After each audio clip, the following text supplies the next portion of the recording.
Hey guys, tonight we're traveling back to a version of Japan you won't find in the travel brochures. Picture this. You're not in the neon-drenched streets of Tokyo or the serene bamboo groves of Arashiyama.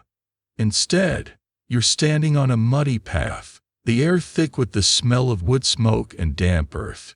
All around you, elegant courtiers in silk robes practice calligraphy and compose poetry, their faces painted white, their teeth stained a fashionable black.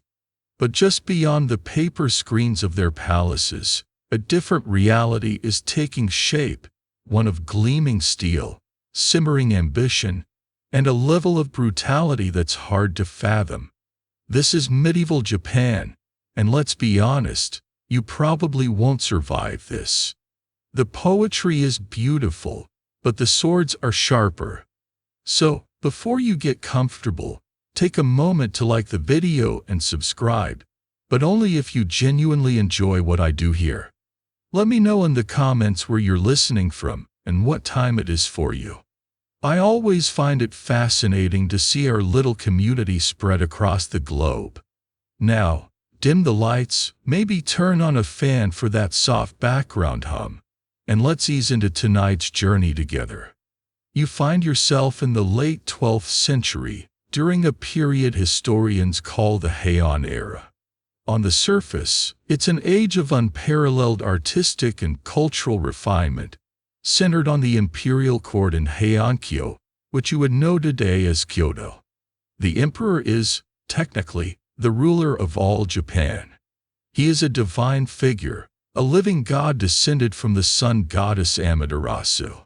But in practice, his power has become almost entirely ceremonial.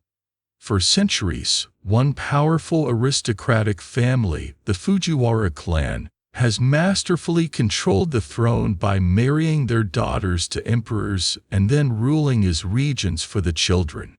They are the ultimate political puppeteers, pulling the strings of government from behind a curtain of tradition and ritual. But their grip, once unshakable, is beginning to loosen. You can feel it in the air, a tension that the delicate fragrance of cherry blossoms can't quite mask. Other powerful families, hardened by life in the provinces far from the perfumed halls of the capital, have been growing their own strength. They command vast private armies of warriors, men who are loyal not to the distant emperor, but to the lord who feeds them, clothes them, and leads them into battle. These are the samurai, and their time is coming. Two of these provincial warrior clans now stand above all others, their power and ambition casting long, dark shadows over the imperial court. The first are the Terra, also known as the Haika. They are sophisticated, cunning, and have managed to cleverly integrate themselves into the court's power structure, replacing the Fujiwara as the premier puppet masters. Their leader, Terra no Kayamori, is a man of immense pride and ruthless ambition.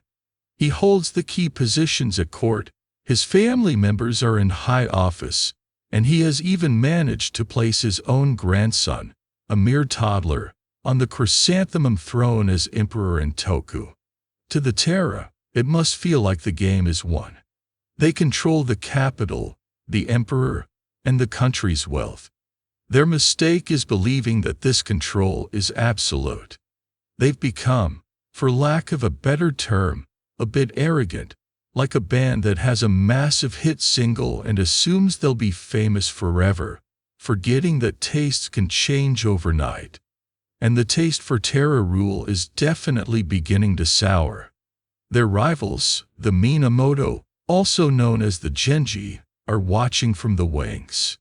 The Minamoto are a clan with a fearsome martial reputation, a long lineage of warriors who see the Terra's courtly maneuvering as a betrayal of the samurai way.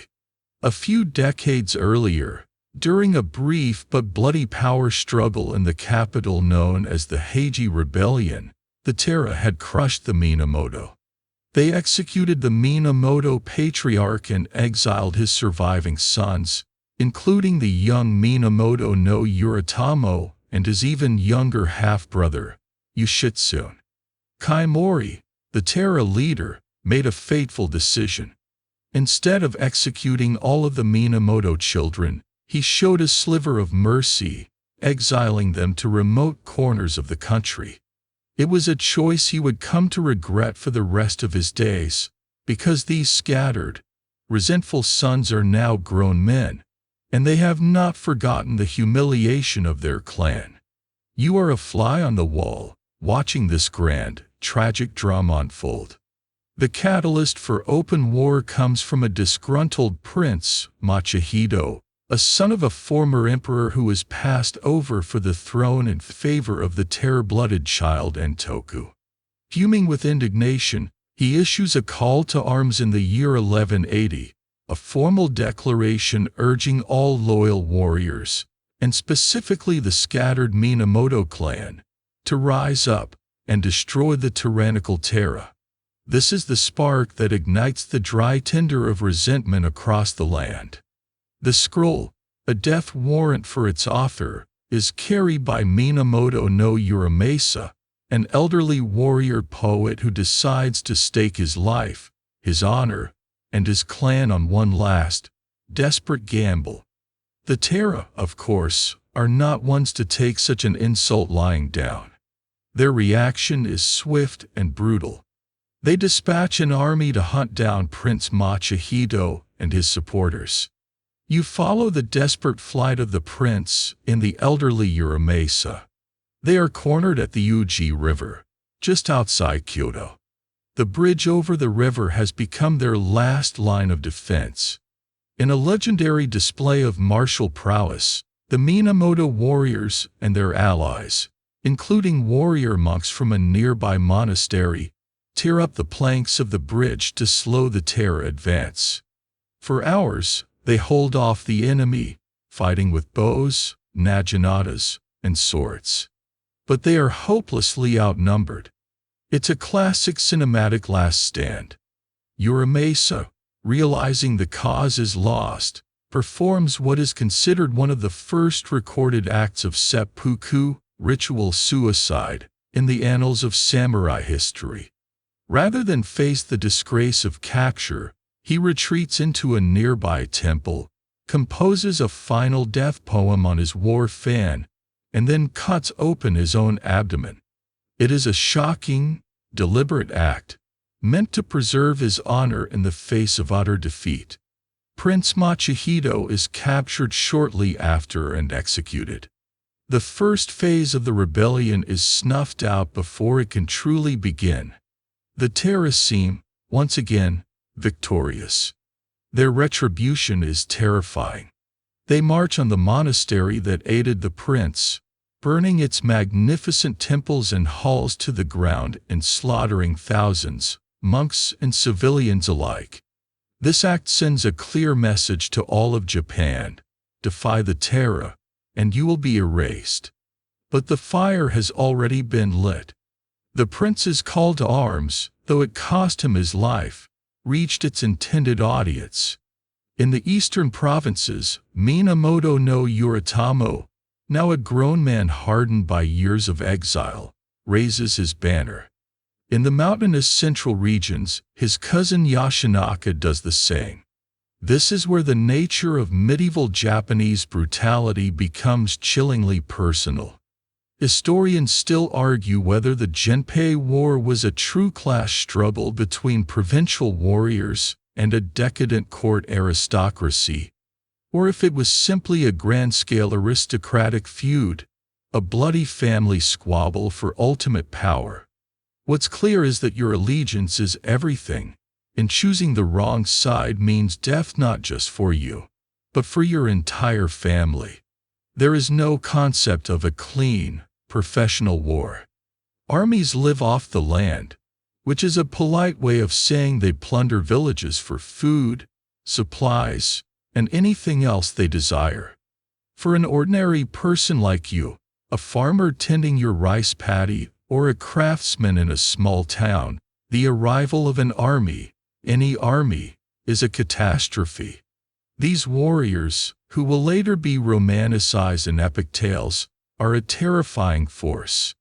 They tramp through your fields, destroying your crops. They demand your food, your sake, your daughters. Resistance is unthinkable. You bow your head, offer what you have, and pray they move on quickly. The Taira and Minamoto are not just fighting each other. Their conflict is tearing the very fabric of Japanese society apart. All across the country, local lords are forced to choose a side, and these choices often have little to do with loyalty to a clan and everything to do with old grudges and opportunistic land grabs. Your neighbor, whose family has had a border dispute with yours for generations, might subtly declare for the Taira if you've declared for the Minamoto, using the war as an excuse to settle a personal score with fire and sword. It's like a homeowners association dispute, but with katanas instead of strongly worded letters. The war drags on, a brutal slog of skirmishes, pitched battles, and strategic retreats. The Taira, accustomed to the comforts of the capital, find themselves struggling to fight a guerrilla-style war in the rugged eastern provinces, the Minamoto's home turf. The Minamoto, on the other hand, are masters of this kind of warfare. They are horsemen, archers, relentless and driven by a thirst for vengeance. You watch as Minamoto no Yoritamo establishes his headquarters in a small fishing village called Kamakura, far from the intrigues of Kyoto. This is a brilliant strategic move. He creates a new center of military power, a government in waiting, built on the simple, harsh principles of loyalty and martial discipline. He is cold, calculating, and patient. He knows this war will not be won in a single battle, but through a slow, grinding process of attrition that will bleed the Taira dry. He's playing the long game, while the Taira are still focused on the glamour of the capital, believing that as long as they hold the emperor, they hold Japan. They are about to learn a very harsh lesson about where true power now lies, not in bloodline or divine right, but in the hands of the men who command the most swords. But all this talk of clan warfare, of rising shoguns and strategic headquarters, is a story viewed from horseback. It's the grand narrative, the one that gets told in the epics. That's not your story. While Yoritamo builds his power in Kamakura, and the Taira cling desperately to Kyoto, you are not concerned with who will ultimately rule Japan. You are concerned with the single bag of millet that stands between your family and starvation. So let's leave the gleaming armor and the war councils behind. Let's zoom in, past the banners and the battlefields, and find you, a peasant, whose life is the grinding, thankless foundation upon which all this glorious history is built. You are a Hayakusho, a farmer, and your world is a tiny patch of muddy water and green shoots that you pray will grow faster than your debts. Your day begins not with a gentle alarm, but with the first hint of gray light filtering through the cracks of your hut. There's no hitting the snooze button here. The sun is your clock, and it's a demanding boss. Your home is a simple structure of wood, earth, and thatch. The floor is packed dirt, and the air inside is perpetually smoky from the small, open hearth that serves as your kitchen and your only source of heat. You share this single, cramped space with your entire family, parents, a spouse, a handful of children. Privacy is a concept as alien as a smartphone. You pull on your rough, homespun clothes, maybe a simple loincloth and a hemp tunic, and step outside. The morning air is cool and damp, carrying the earthy smell of the rice paddy that dominates your view and your life. Your entire existence revolves around this waterlogged field. It belongs to a man you will never meet, a high-ranking court noble living a life of unimaginable luxury in the capital. He has entrusted the management of this estate, this shown, to a local steward, a lower-ranking samurai who is your immediate and very real master. This multi-layered management system is, essentially, a pyramid scheme of misery, and you are the base. Your job is to cultivate the rice, and you don't even get to keep most of it. The tax burden is staggering. There's the main tax, paid in rice, that goes to the distant aristocratic owner. Then there's a tax in silk or other goods, and another tax paid in labor, meaning you have to spend a certain number of days working on the steward's personal fields, or repairing roads, or building a new storehouse.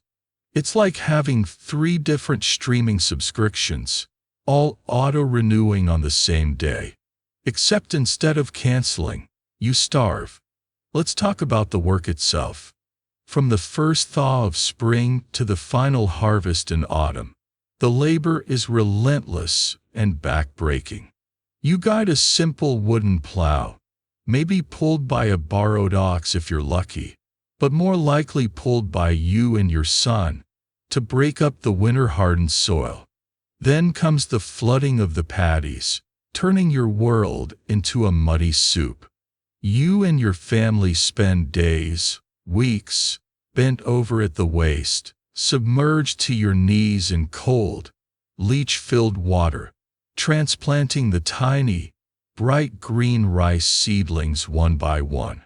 Your back screams in protest, your skin is raw, but you don't stop. You can't. Every seedling is a grain of hope for the winter. Summer brings the sweltering heat and the endless, tedious task of weeding. You patrol the paddies, plucking out the competing plants that threaten your precious crop. You battle insects. You manage the flow of water through a complex network of tiny canals and sluice gates. It's a constant, vigilant struggle against the forces of nature that are always trying to ruin you. A drought could wither your entire crop in the field. A flood or a typhoon, a common occurrence on this volatile archipelago, could wash it all away in a single afternoon. Remember the divine wind that will later save Japan from the Mongols? For you, the wind is rarely divine. It's a terrifying force that can rip the roof from your hut and flatten a year's worth of labor in minutes. And all this work is happening against the backdrop of the Genpei War we just talked about. The conflict between the Taira and the Minamoto isn't some distant political news. It's a very present danger. An army marching through your province is a plague of locusts in human form. They take the food you've painstakingly stored. They confiscate your tools, your livestock, your carts. They might press your son into service as a porter, a death sentence with extra steps. You learn to be invisible.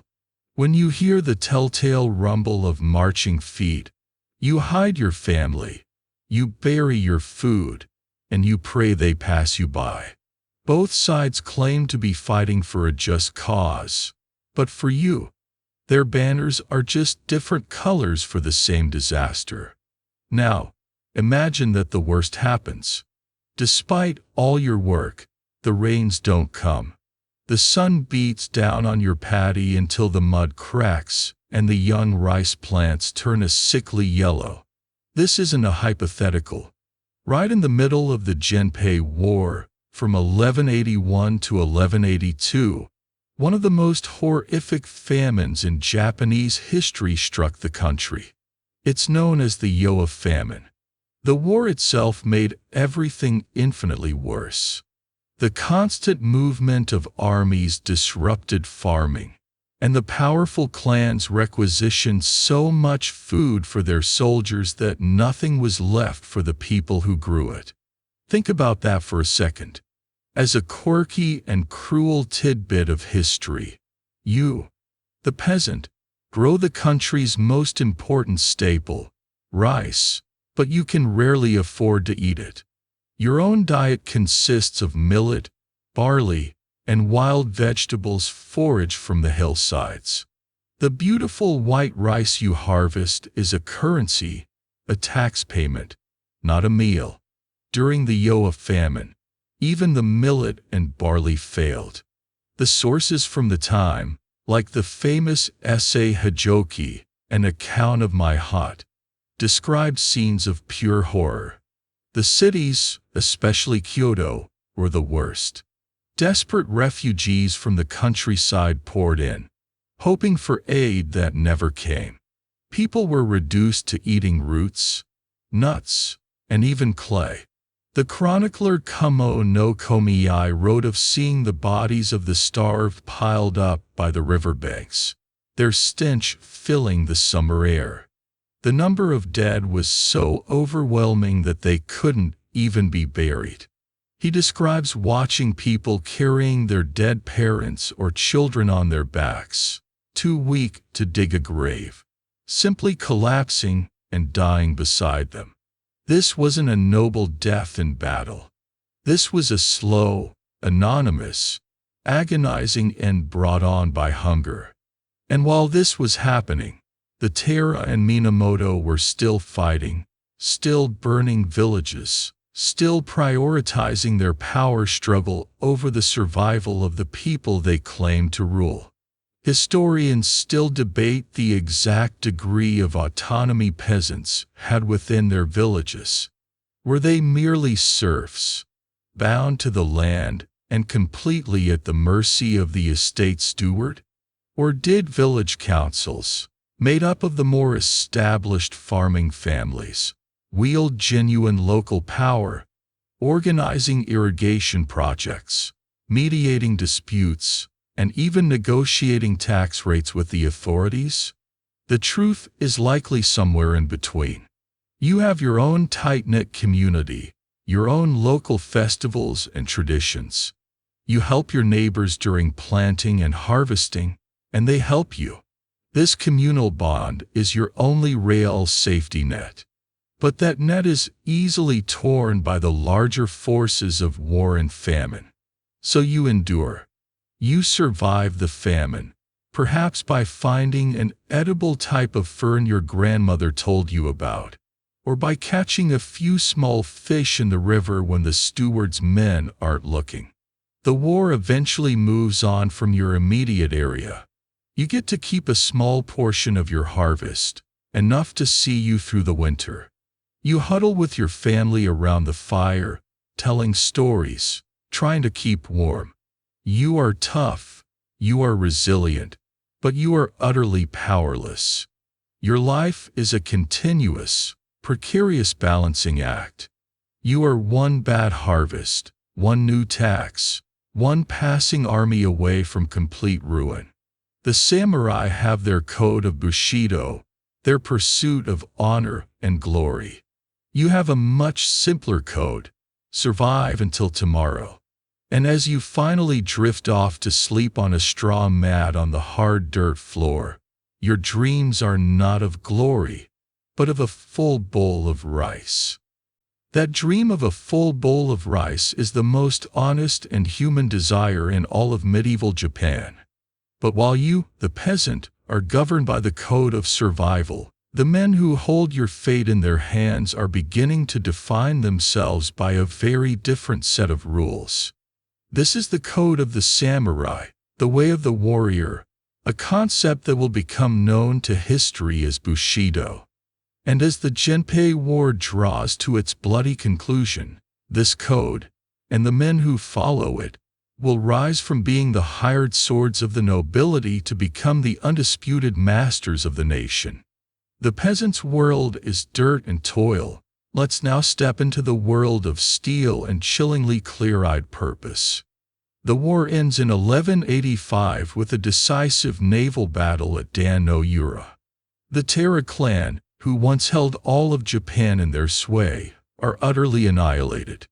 They are driven to the sea, and in a final, tragic act, The widow of their leader Kayamori leaps into the waves, taking the child emperor and Toku in the imperial regalia with her.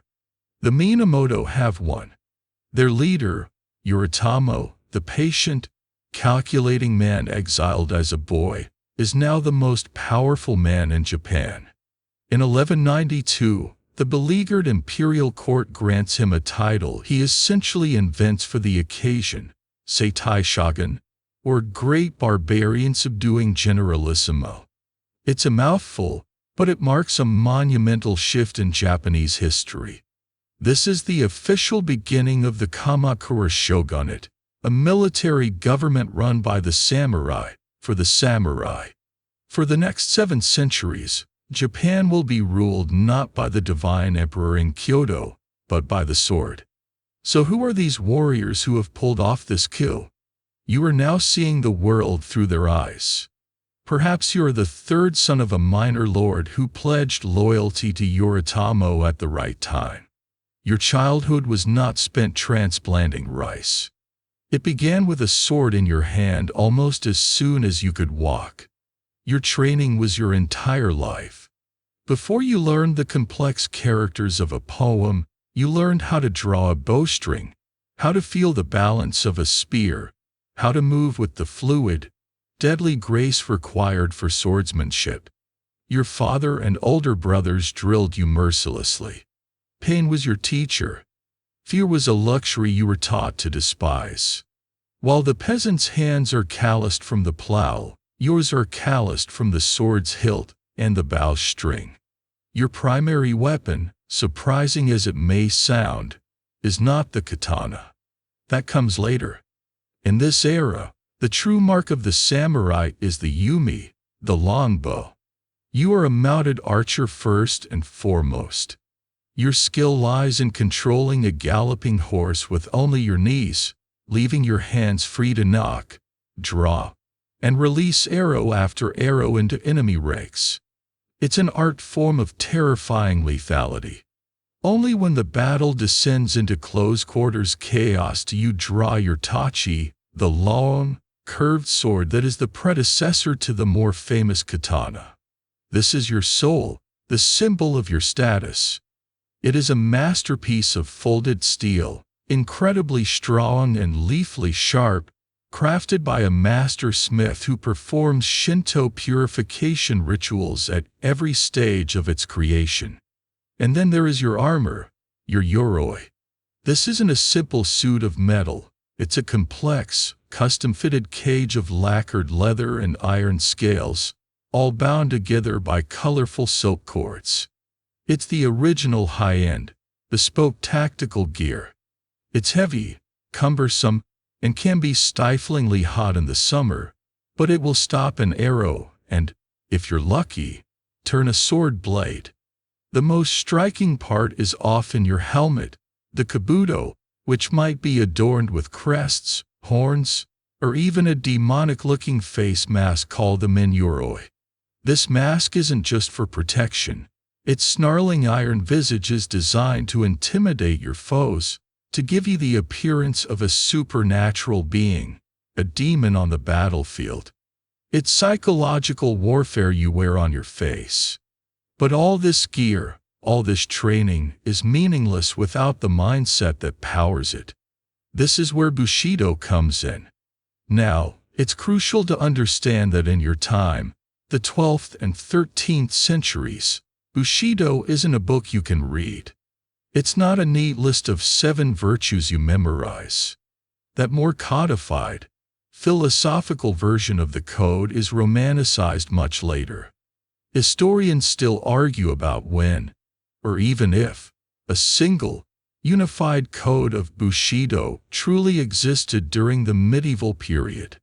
Some scholars suggest the version we know today was largely an invention of the peaceful Edo period, a way to give a moral purpose to a warrior class that no longer had any wars to fight. In your era, Bushido is a raw, unwritten, and fiercely practical set of expectations. The absolute, number one virtue is loyalty, chugi. Your life belongs to your lord, your daimyo. His will is your will. His enemies are your enemies. This bond is absolute, more important than family, more important than your own life. It's a job contract you can never quit, not even after you die, as your loyalty is expected to extend to your Lord's heirs. In exchange for your absolute service, your Lord provides you with land and income, often from the rice produced by peasants like the one we just left behind. This is the feudal contract that holds your entire world together. Flowing from this loyalty are other essential virtues. Courage, is a given. You are expected to ride into battle without hesitation, to face death with a calm indifference. Honor, is your personal currency. It dictates everything from how you conduct yourself in battle to how you speak to a superior. Losing face, bringing shame upon yourself or your Lord, is considered a fate far worse than death.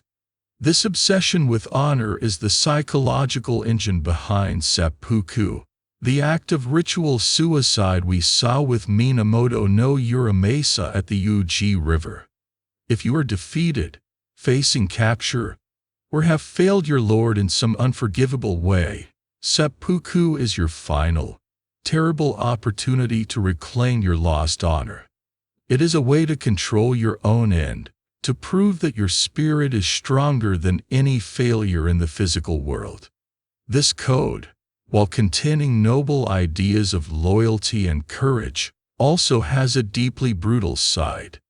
The samurai's indifference to their own death often translates into a chilling indifference to the deaths of others, especially those of a lower class. Remember the peasants from the last section? To you, the samurai, they are fundamentally different beings. They are a resource, like timber or livestock. Your code does not apply to them.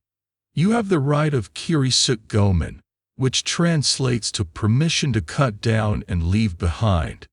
If a commoner insults you or obstructs your path, you have the legal right to strike them down on the spot without consequence. While this right was probably used less frequently than pop culture might suggest, the very fact that it exists tells you everything you need to know about the social hierarchy. There's also a quirky, and to modernize, surprisingly intimate side to this hypermasculine world. Within the samurai class, the practice of shudo, or the way of the young, was common. This was an accepted, often formalized tradition of a love relationship between an experienced, older samurai and a younger warrior in training, or wakashu. This relationship wasn't just physical, it was a deep bond of mentorship, loyalty, and devotion. The older partner was responsible for the younger's education and warfare, etiquette, and honor. The younger, in turn, offered absolute loyalty and devotion. In a world where your interactions with women were often limited to formal, arranged marriages for political purposes, these bonds of shudo were sometimes the most emotionally significant relationships in a samurai's life. So you walk this path, a man of two worlds. You might be capable of composing a delicate, sensitive poem about the falling of autumn leaves in one moment, and in the next, cleaving a man in two without a flicker of emotion. You live by a code that demands absolute loyalty, but allows you to treat a farmer as less than human. You cultivate an indifference to death that borders on a death wish. You are a walking contradiction, a pillar of a new social order that was founded on little more than violence and the unwavering will of your shogun, Minamoto no Uritamo, who now rules from his Spartan headquarters in Kamakura. A world away from the perfumed, decadent court of Kyoto. You are the new elite, and your sword is the law. You are the new elite, and your sword is the law from your Spartan new capital in Kamakura. But what of the old capital?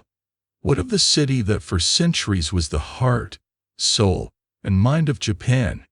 Let's leave the dusty training grounds and rigid discipline of the shogunate behind for a moment and take a walk through the streets of Heiankyo, the capital of peace and tranquility. You will find that its name has become a bitter joke. The city, which you know as Kyoto, is now a place of staggering contradictions, a perfumed corpse. It is a city of the most exquisite, heartbreaking beauty, built on a foundation of filth, disease, and decay. You enter the city not through a grand stone gate, but a crumbling wooden one. The city was designed on a grand grid pattern, modeled after the Chinese Tang dynasty capital of Chang'an. In theory, it's a place of perfect order. In reality, it's a mess. The wide avenues are unpaved, turning into rivers of mud in the rain and churning clouds of dust in the heat. There is no sewage system. Waste is simply thrown into the street or dumped into the Kamo River, the very same river that people downstream use for drinking and bathing. The smell is potent. Imagine a music festival on its 5th day, but it's a city of 500,000 people, and the festival never ends. This is the baseline sensory experience of the capital. Let's walk towards the city's center, towards the cluster of palaces and villas where the old aristocracy, the Kyuj, still live. Here, behind high walls, is a world of almost unimaginable refinement. You peek through a gate and see a garden that is a living work of art. Every rock, every shrub, every trickle of water from a bamboo fountain has been placed according to centuries-old aesthetic principles. Inside the palace, you find the courtiers themselves. They seem to exist in a different reality. Their lives are a procession of rituals, ceremonies, and artistic contests. They don't govern, they compose poetry. They don't fight, they compete in incense-guessing games, trying to identify dozens of different subtle fragrances. The noble women are apparitions of silk. A high-ranking lady might wear the junahaido, or 12-layer robe, an outfit of staggering complexity and weight.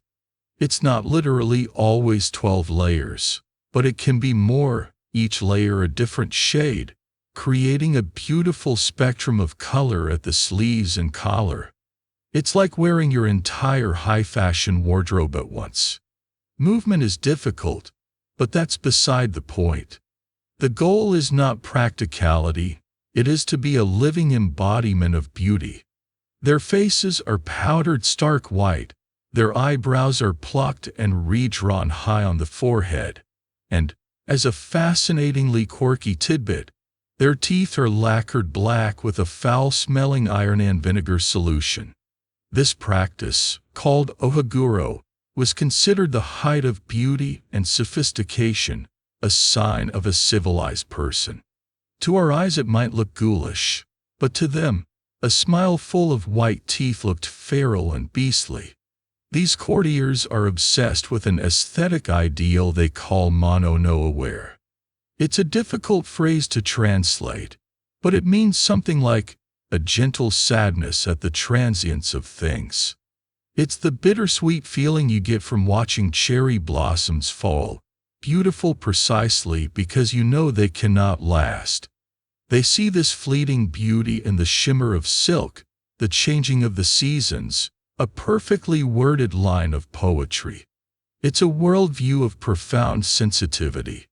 But as you look at these nobles, gracefully composing poems about the dew on a leaf, you can't help but notice the irony.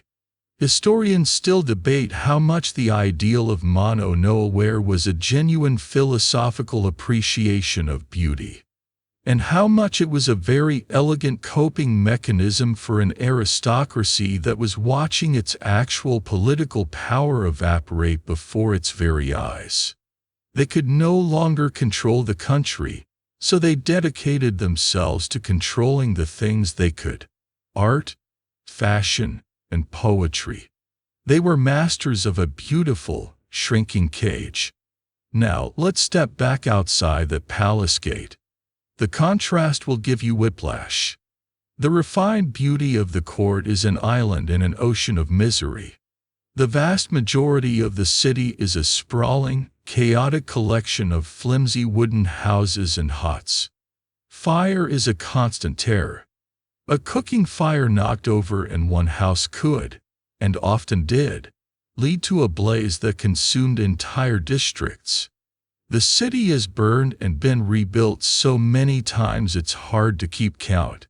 Remember the Terra burning the temples of their enemies during the Genpei War? Those are just a few of the scars the city wears. Entire sections are still rubble, home to scavengers and ghosts. And then there's the disease.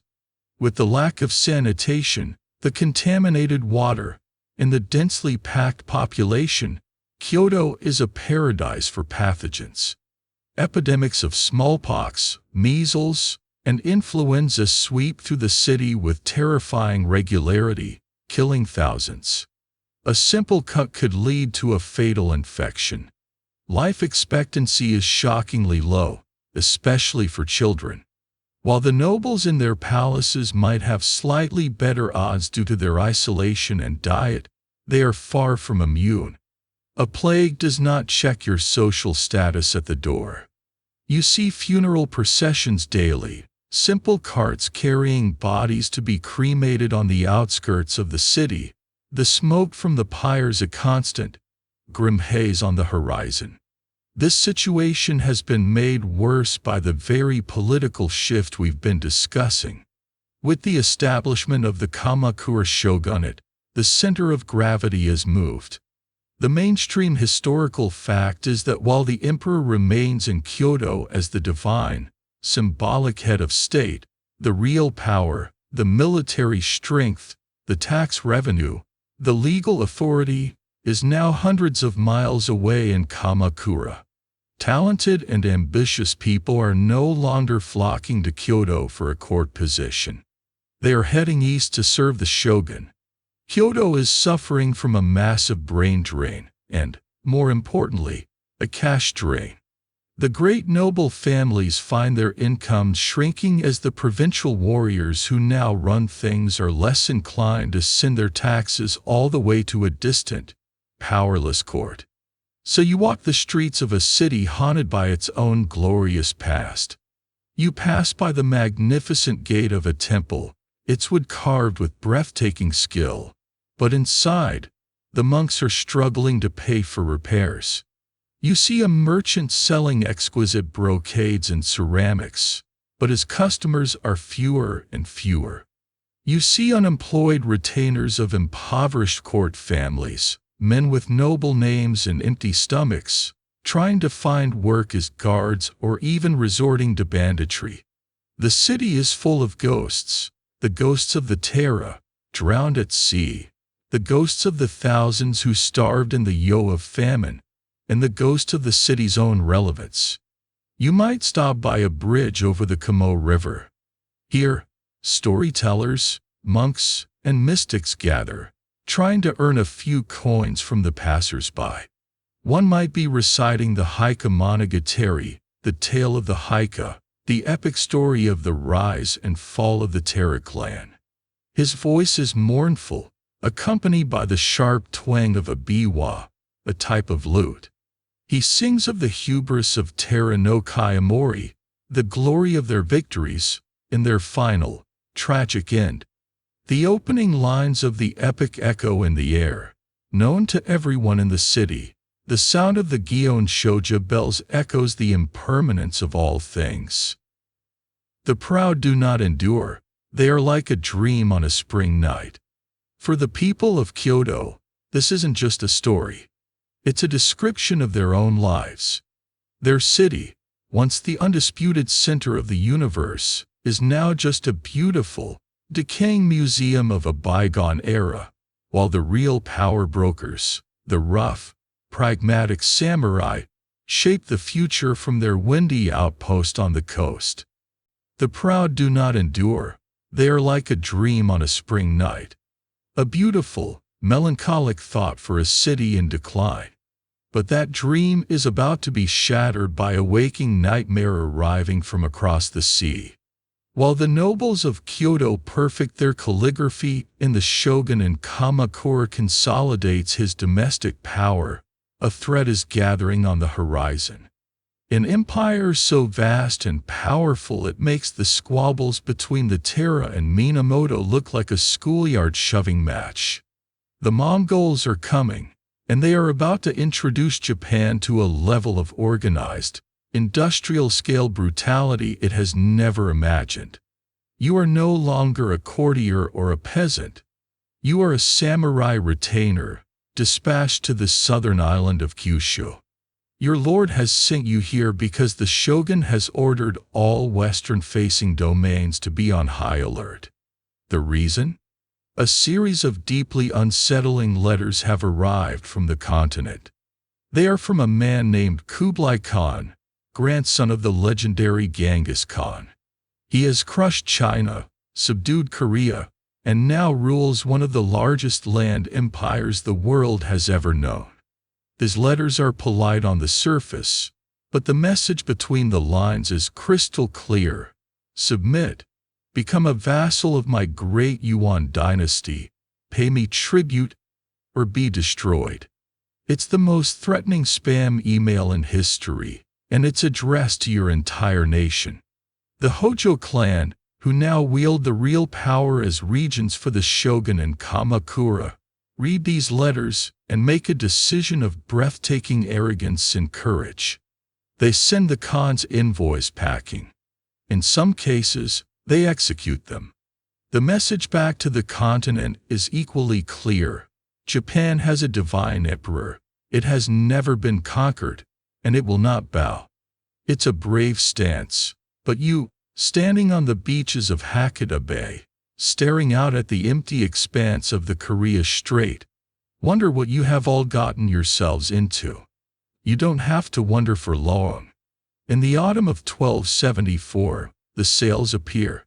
At first, it's just a few specks on the horizon, but they multiply, and soon the sea is covered with them.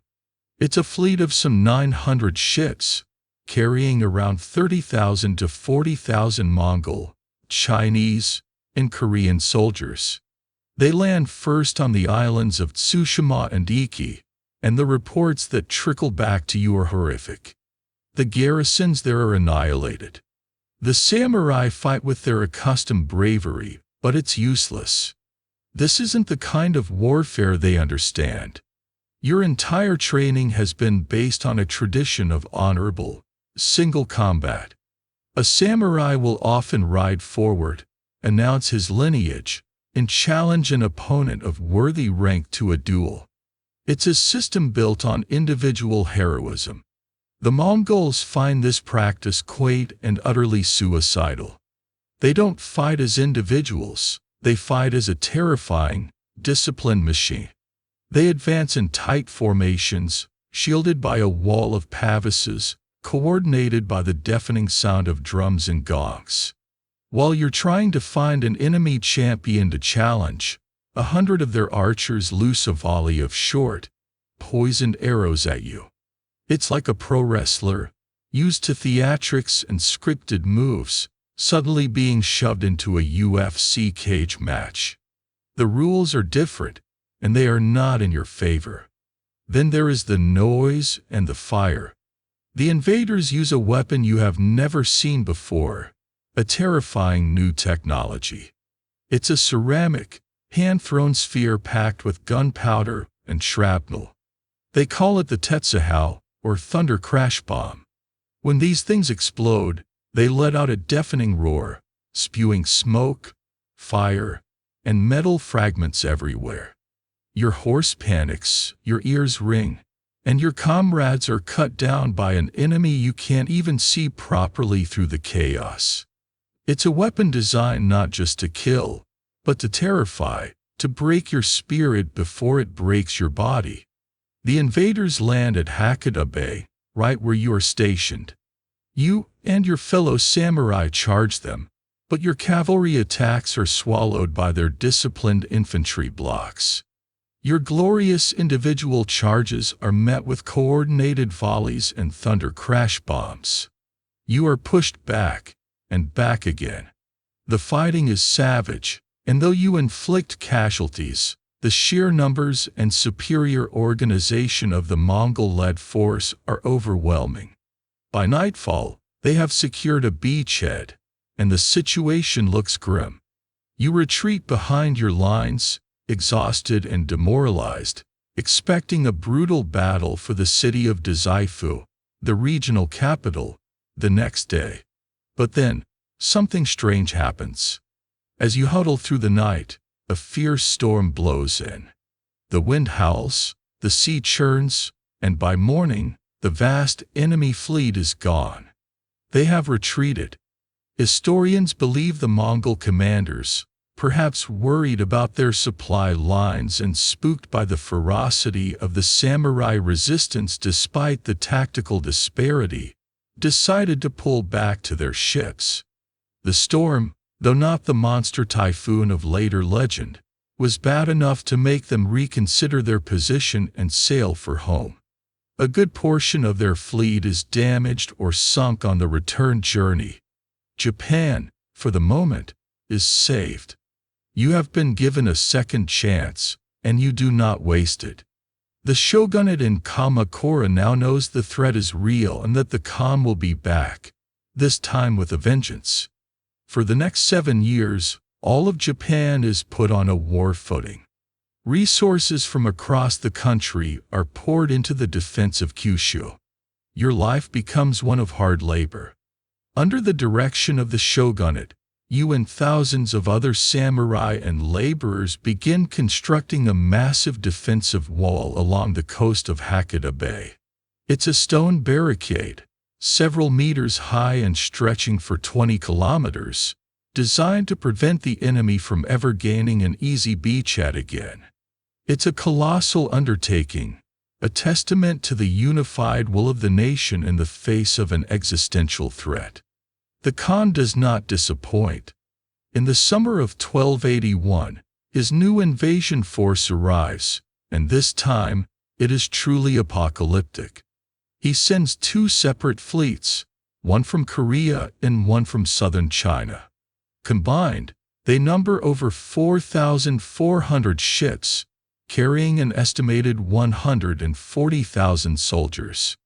It is one of the largest naval armadas the world has ever seen, a D-Day level invasion force for the 13th century. You are now standing behind your newly built stone wall, watching the sea once again disappear under a forest of enemy masts. This time, you are ready. The wall proves its worth immediately, preventing the invaders from simply swarming ashore. They are forced to land on a nearby island and in other, less defended areas, but they cannot breach the main defenses at Hakata. For over 50 days, the battle rages. The Mongols attack, you counterattack. The fighting is desperate and relentless. They have the numbers, but you have the terrain, the wall, and a burning desire to defend your home. You make daring nighttime raids on their fleet and small boats, setting fire to their ships and slaughtering the crews in a chaotic frenzy of close-quarters fighting. You have adapted. You are no longer trying to fight honorable duels. You are fighting for survival. Despite your heroic defense, the situation is becoming unsustainable. The sheer weight of numbers is beginning to tell. The 2 Mongol fleets have finally managed to rendezvous, and they are preparing for a final, decisive assault. It feels like the end is near. And then, on August 15th, the heavens intervene. The sky turns a sickly dark green, the wind begins to pick up, and the sea begins to heave. A typhoon, a storm of almost supernatural power, descends upon the coast of Kyushu. What follows is not a battle, but a demolition. The tightly packed Mongol fleet becomes a death trap. Ships are smashed against each other, driven onto the shore, or simply swallowed by the mountainous waves. For 2 days, the storm rages. When it finally subsides, the sea is a wrecking yard of splintered wood, torn sails, and countless thousands of drowned soldiers. The Khan's invincible armada has been utterly annihilated. Of the 140,000 men he sent, perhaps only a fraction ever make it home. The legend, of course, gives full credit to the storm, which you call the kamikaze, the divine wind, sent by the gods to protect Japan. While that makes for a great story, historians still debate the effectiveness of your resistance. Recent archaeological discoveries of the fleet's wreckage, combined with records of the long, bloody stalemate, suggest that the Japanese defenders and your coastal wall played a huge role in weakening and trapping the invasion force, making them a sitting duck for the typhoon when it finally arrived. You didn't just get lucky. You bled them for weeks, and your efforts made the storm's work that much more complete. Japan is saved. You have faced the greatest military power on earth and, through a combination of grit, desperation, and divine intervention, you have survived. The nation is euphoric. The samurai are hailed as saviors. But as the euphoria fades, a new set of problems will begin to emerge. Wars, even victorious ones, are expensive. And this one has cost Japan dearly. That cost is not something you can measure in gold or rice alone. It is measured in broken promises and simmering resentment, and in the slow, grinding erosion of the very loyalty that held your world together. You survived the divine wind, a hero who defended the sacred soil of your homeland from the greatest empire on earth.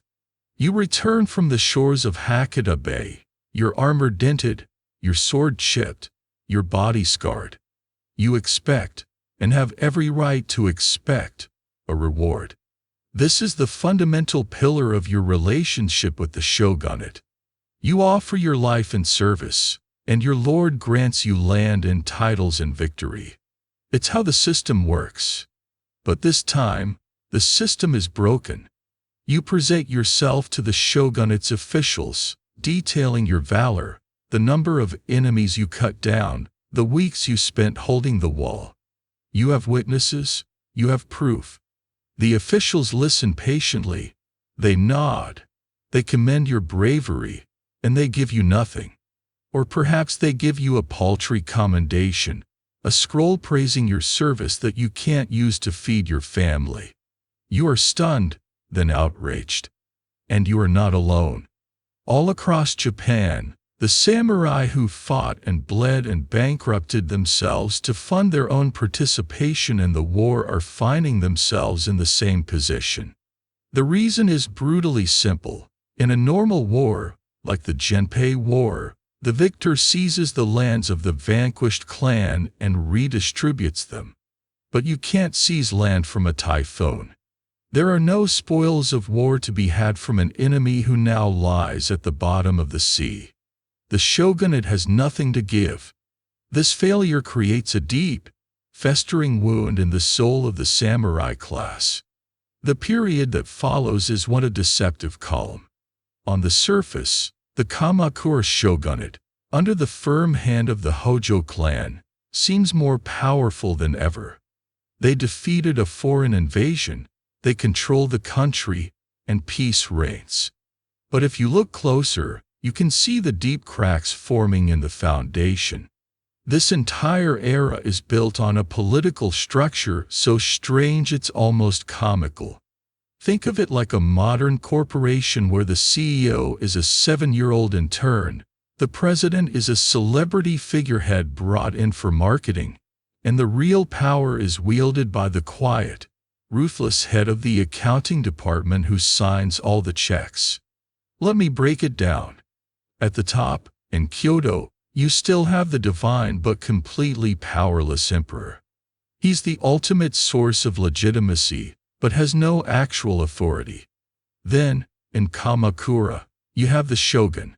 But here's the twist. The direct line of Minamoto no Yoritomo, the first shogun, died out decades ago.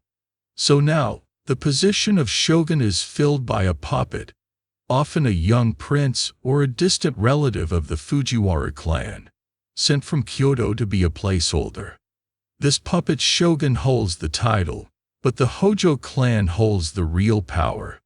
They have the title of shikin, or regent to the shogun.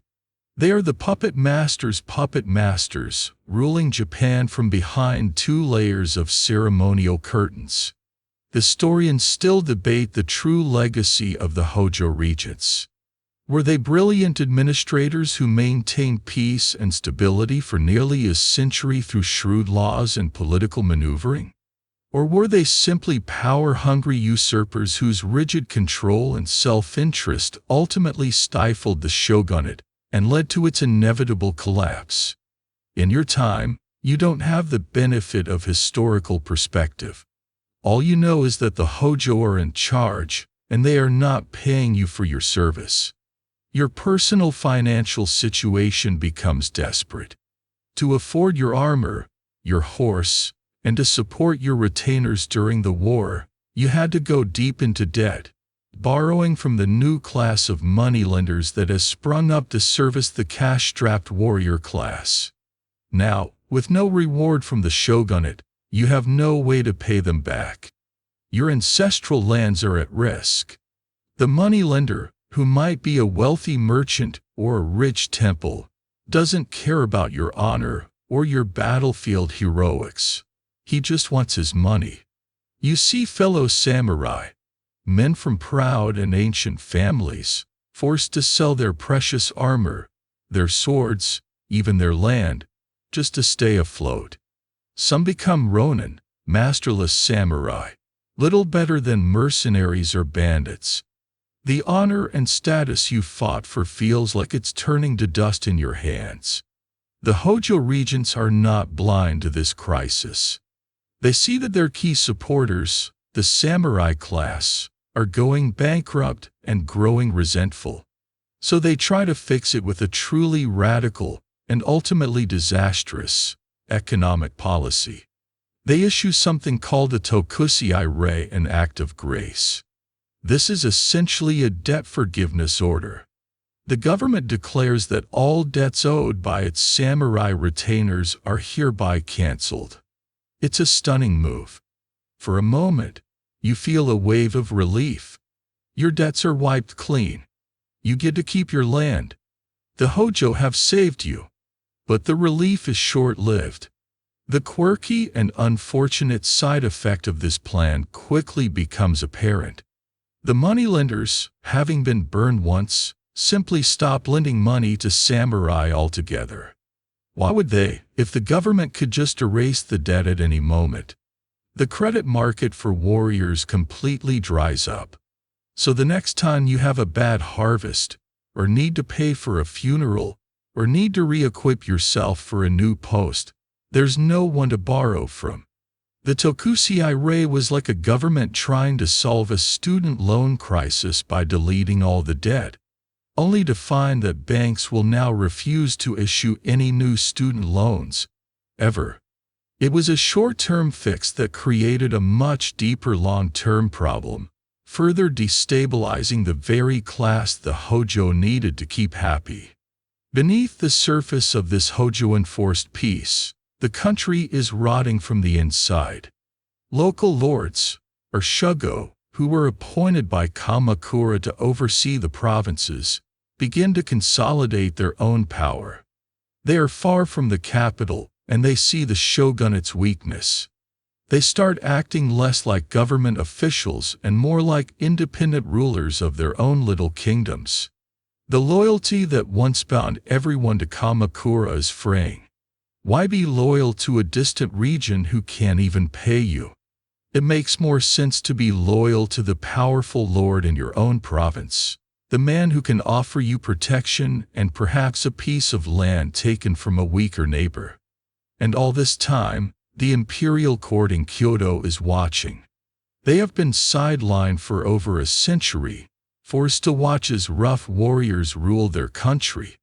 They see the discontent, They hear the grumbling of bankrupt samurai. They sense the growing arrogance and isolation of the Hojo. And for the first time in a long time, they see an opportunity. A particularly ambitious and stubborn emperor, a man named Go-Daigo, ascends the throne.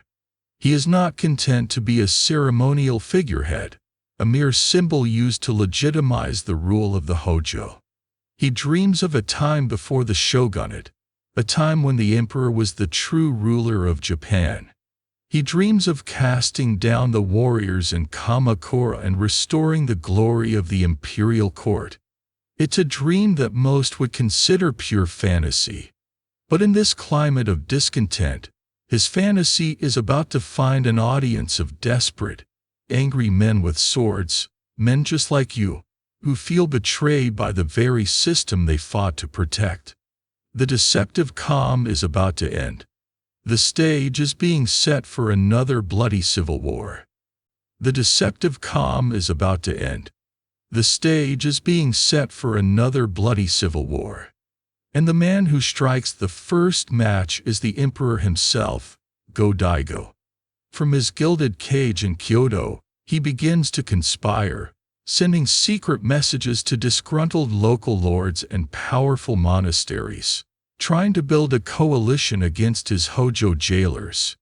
You, a samurai deep in debt and feeling betrayed by the shogunate you once served, hear whispers of this plot. You are faced with a terrible choice.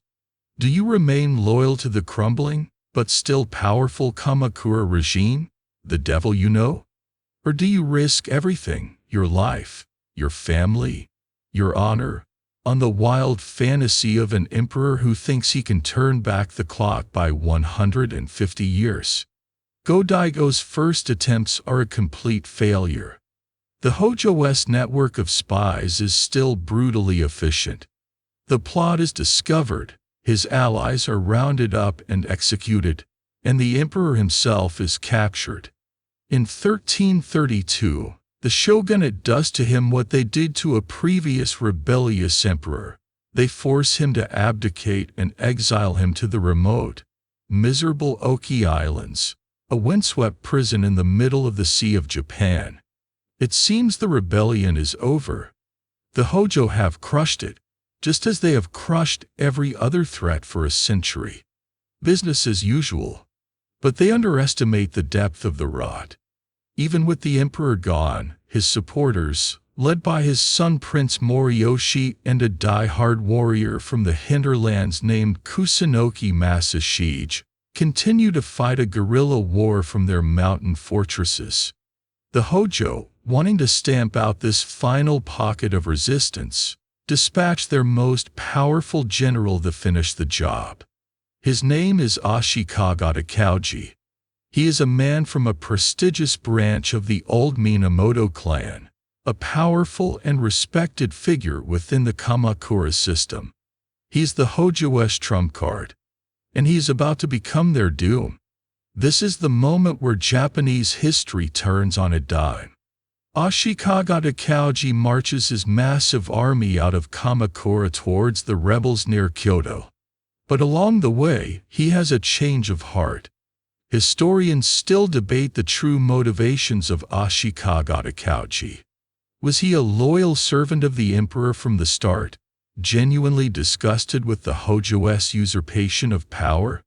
Or was he a brilliant and ruthless opportunist who saw Go-Daigo's rebellion simply as the perfect vehicle for his own ambition to become shogun? Whatever his reasons, he makes a stunning decision. He announces that he is switching sides. He is now fighting for the exiled Emperor Go-Daigo. The effect is instantaneous and catastrophic for the shogunate. It's a signal to every disgruntled samurai in the country that the tide is turned. You, having hesitated before, now see your chance. You declare for the emperor and join the swelling ranks of the rebellion. Takauji, instead of attacking the rebels, marches his army directly on Kyoto and seizes the city from its Hojo garrison.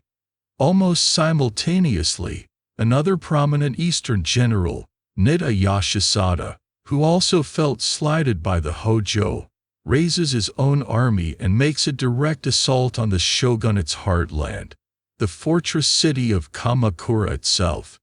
The siege of Kamakura is the death agony of an era. The city is heavily fortified, but Nida's forces are relentless, and the defenders' will is broken. After days of bloody fighting, the city is breached. Kamakura, the Spartan capital that had ruled Japan for a century and a half, is put to the torch. The last Hojo regent, Takatoki, along with over 800 of his loyal samurai retainers and their families, retreat to a nearby temple. There, rather than face the humiliation of surrender, they commit mass seppuku. The Kamakura shogunate is not just defeated, it is erased in fire and blood. The news is electrifying. Emperor Go-Daigo escapes from his island exile, a dramatic comeback tour for the ages, and returns to the capital in triumph. It is the year 1333. A new era is declared, the Kinma Restoration. Go-Daigo's dream has come true. The warriors have been vanquished, the emperor is back in charge, and the ancient, elegant ways of the Heian court are about to be restored. It is a moment of incredible hope, and it will last for about 3 years before collapsing into a complete and utter disaster. Go-Daigo proves to be a brilliant idealist and a truly terrible politician. He has a perfect vision of the world he wants to create, but he has no idea how to actually build it.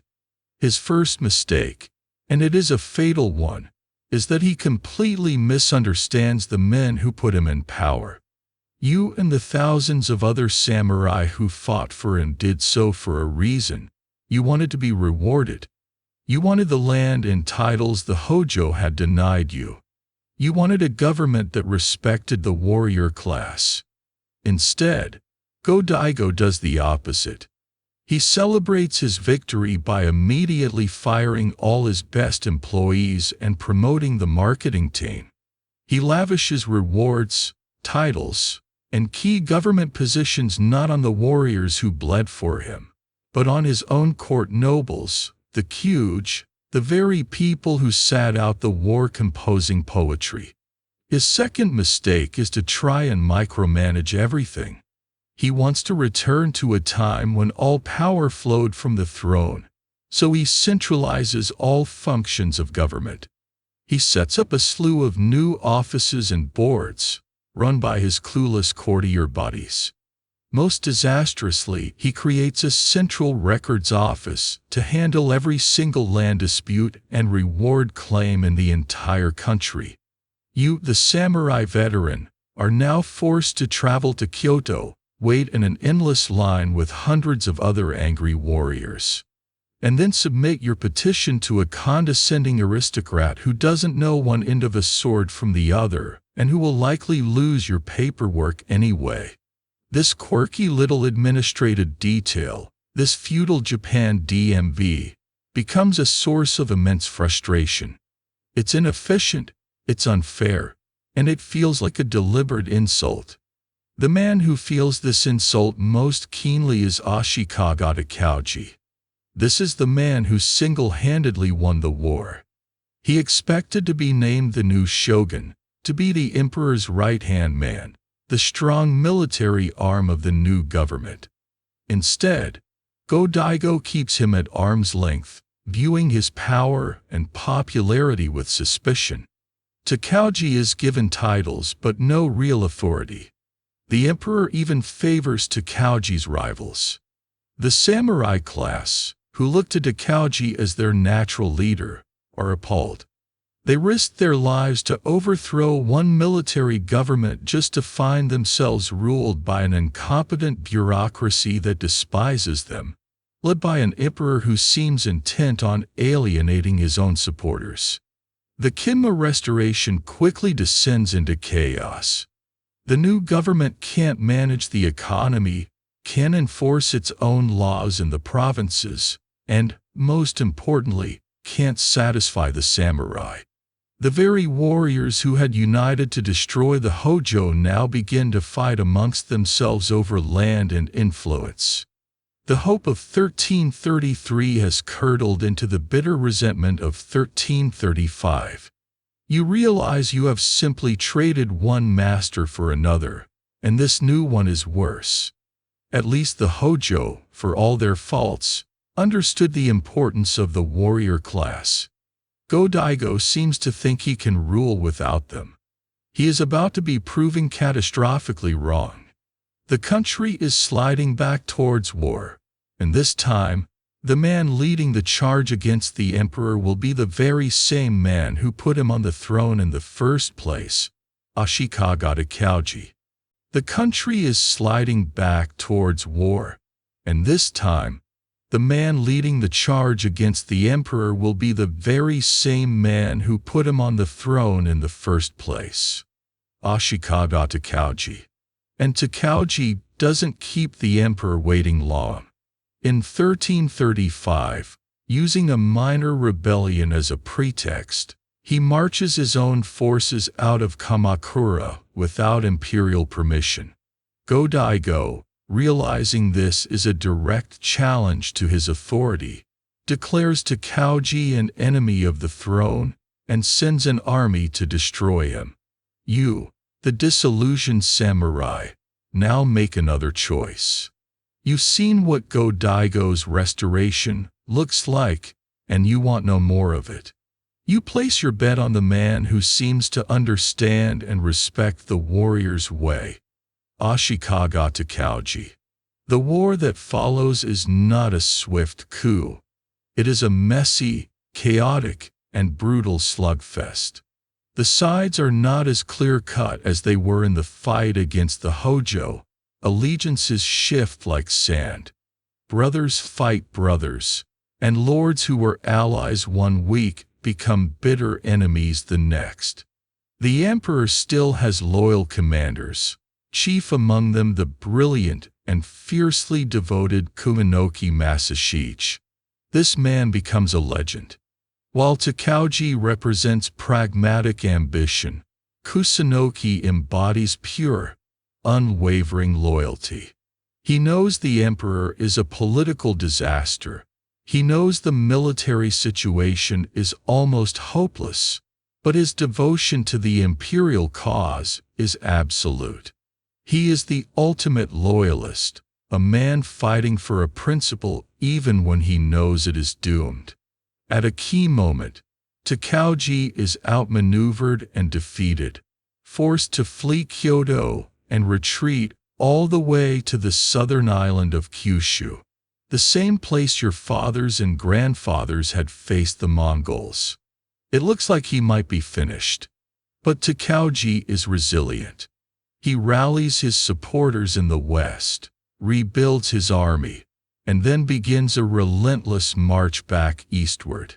At the pivotal Battle of Minetagawa in 1336, he confronts the imperial forces led by the loyal Kusunoki Masashich.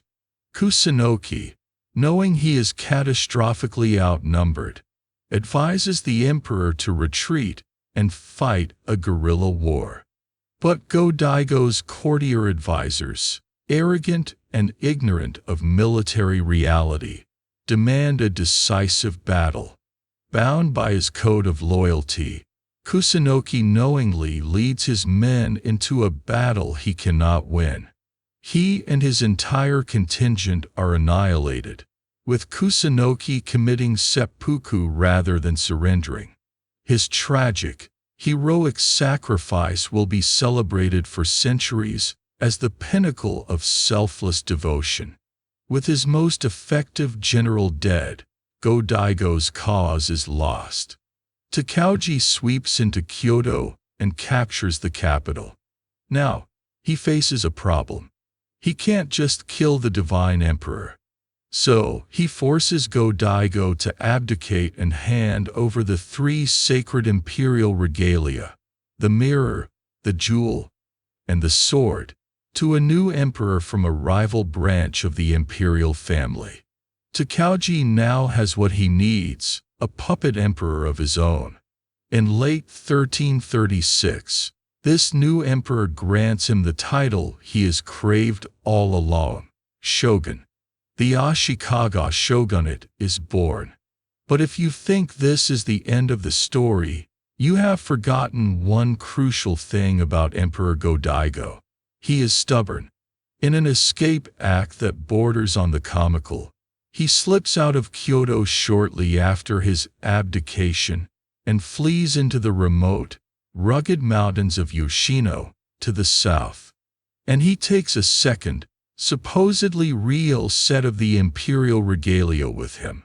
From his mountain hideout, he declares that his abdication was forced and therefore invalid, that the emperor in Kyoto is a usurper, and that he, Go-Daigo, is still the one and only true sovereign of Japan. The result is a political situation of unparalleled absurdity. For the next 60 years, Japan will have two emperors.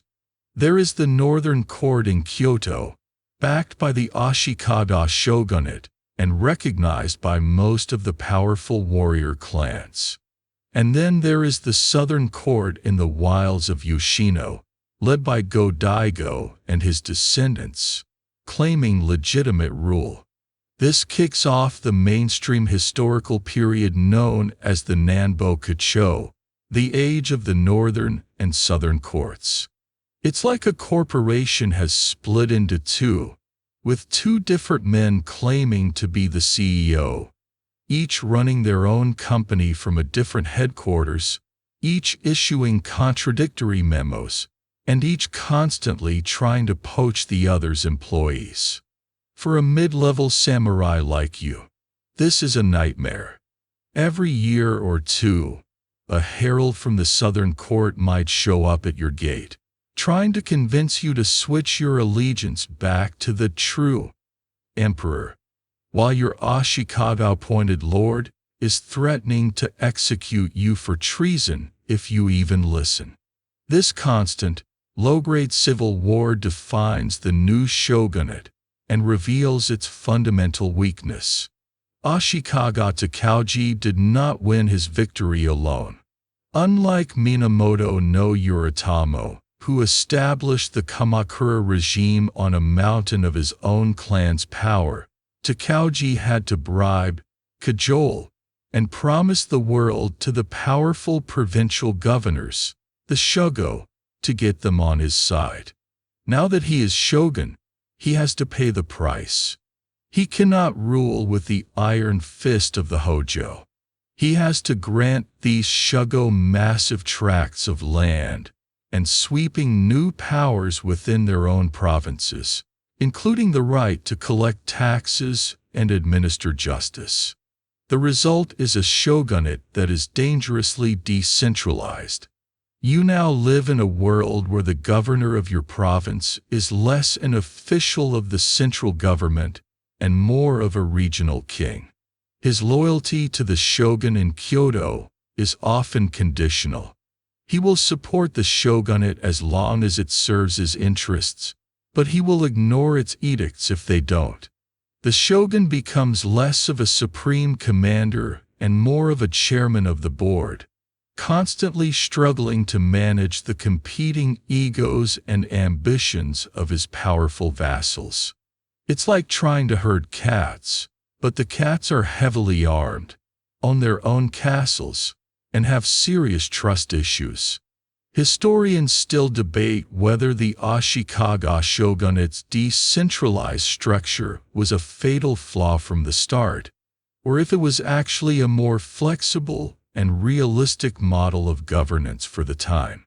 Perhaps it simply acknowledged the reality that power in Japan was now held by these provincial warlords, and the rigid, centralized Kamakura system was no longer viable. But from your perspective on the ground, it just feels like chaos.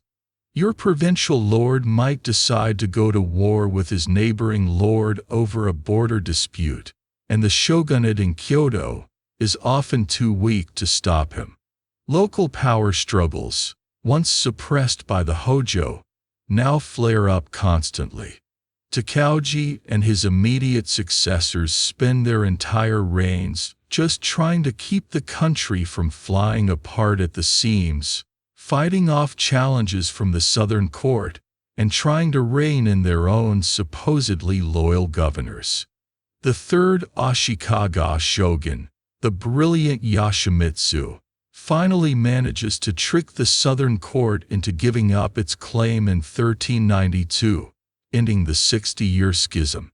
He brings the shogunate to the zenith of its power and prestige, building lavish pavilions in Kyoto and presiding over a flourishing of new art and culture.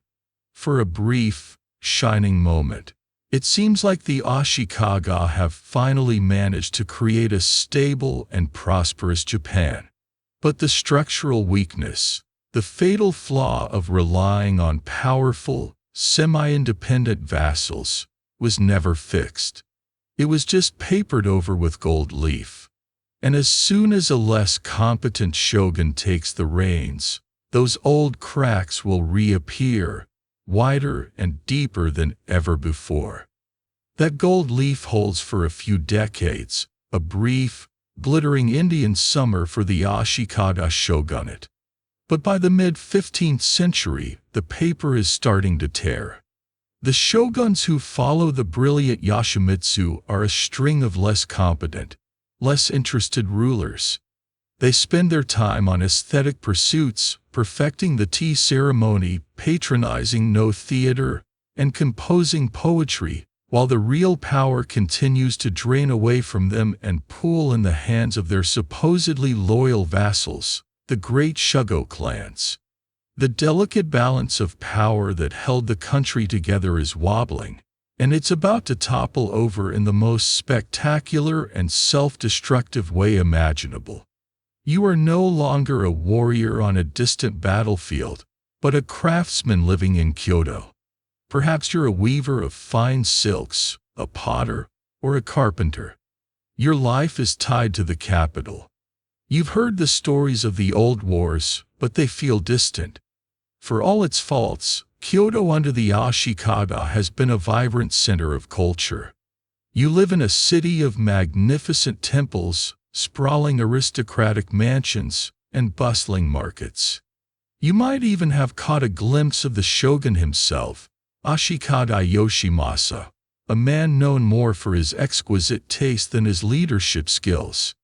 And it is this shogun's indecisiveness and domestic drama that will bring your world crashing down.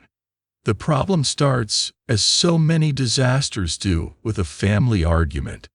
It is the most destructive fight over an inheritance in Japanese history. By the 1460s, Shogun Yoshimasa, a man far more interested in art than in governing, has no heir. After years of marriage, he despairs of ever having a son. So, he persuades his younger brother, who is a Buddhist monk, to leave the monastery and become his officially designated successor. The brother reluctantly agrees. The succession seems settled. Then, just a year later, the shogun's wife, Hino Tomiko, gives birth to a son. Suddenly, there are two heirs.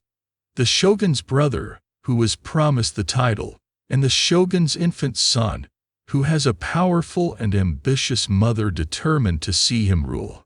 In a functional government, this would be a tricky but solvable problem. In the fractured world of the Ashikaga shogunate, it is a lit match dropped into a warehouse full of gunpowder. Hino Tomiko, the shogun's wife, and Yoshimi, his brother, each begin to seek military backing for their claim. They turn to the two most powerful and contentious vassal clans in Japan, the Hosokawa and the Yamana. The Hosokawa clan, led by Katsumoto, was essentially the shogun's prime minister, wielding immense influence at court. The Yamana clan, led by the fiery old warlord Suzun, were their bitter rivals. The two families hated each other and were just itching for an excuse to go to war. The succession dispute provided the perfect cover. It was like two friends taking sides in a couple's argument, except they decide to settle it by bringing hundreds of thousands of their closest, heavily armed friends into the couple's living room. Historians still debate whether the Unan War was truly caused by this Ashikaga succession dispute, or if that was merely the official excuse for a conflict that was long overdue. Many argue the real cause was the deep-seated rivalry between the great Shugo clans. The fight for the shogunate was just a convenient banner under which the Hosokawa and the Yamana could finally try to annihilate each other and seize ultimate control. Whatever the cause, the result for you, the citizen of Kyoto, is apocalyptic. During the year 1467, you watch in disbelief and growing terror as two colossal armies march, not on some distant battlefield, but into the heart of your city. The Hosokawa and their eastern allies set up their camp in the eastern half of Kyoto, while the Yamana and their western allies occupy the western half. Each army numbers more than 80,000 men. Your sophisticated, beautiful capital city is suddenly an armed camp, divided right down the middle. For months, they just stare at each other across the lines, a tense, terrifying standoff. Then, the fighting starts. And it never stops. For the next 11 years, Kyoto is the battlefield. This is not a war of maneuver and grand strategy. It is a grinding, brutal war of attrition fought street by street, block by block. You huddle in your small wooden house and listen to the sounds of battle just lanes away. The great mansions of the nobility are turned into fortified castles, with makeshift moats and earthen ramparts. Warriors dig trenches in the middle of avenues that were once used for festival parades. You see smoke on the horizon and know that another priceless temple, a building that has stood for centuries, has been used as a fortress and has now been burned to the ground. Remember the refined beauty of the courtly world from Section 4? The art, the scrolls, the silk robes? All of it is going up in flames. Your life becomes a living hell. Food is scarce as the armies strip the surrounding countryside bare. You are caught in the crossfire. A stray arrow could kill you while you fetch water. A nighttime raid could see your entire neighborhood put to the torch as one side tries to clear a path for an assault. You learn to dig a hole in your floor to hide your family and any meager possessions you have left. The concepts of civilian and soldier dissolve. There is no safe place. The city you knew is being systematically dismembered, its architectural and cultural treasures turned to ash. And what of the shogun, Ashikaga Yoshimasa, the man whose family squabble started all this? In one of the most surreal and quirky tidbits of this brutal era, he does almost nothing. He is utterly powerless to stop the fighting.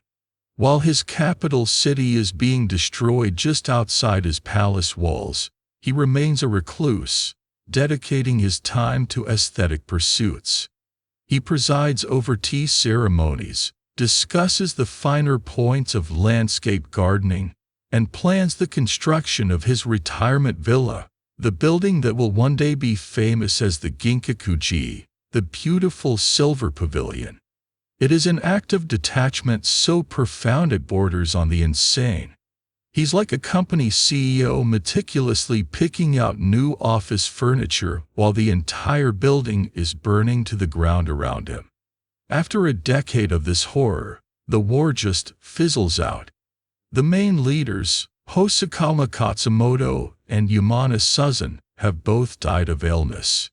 The original succession dispute is now completely irrelevant. The armies are exhausted. The great clans have nearly bankrupted themselves, and there is nothing left of the city to fight over. The armies pack up and go home, leaving behind a smoldering, depopulated ruin. There is no winner. The only loser is Japan itself. The Unin War is the death certificate of the Ashikaga shogunate's authority. When the provincial lords go home, they do not go home as loyal vassals. They have seen with their own eyes that the shogun is powerless, a joke. They go home as independent kings. The authority of the central government has completely collapsed. The old system is shattered.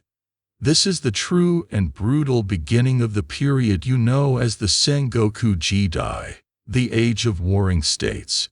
For the next century, Japan will be a lawless archipelago of endless, bloody conflict, where local warlords fight constantly for land and power.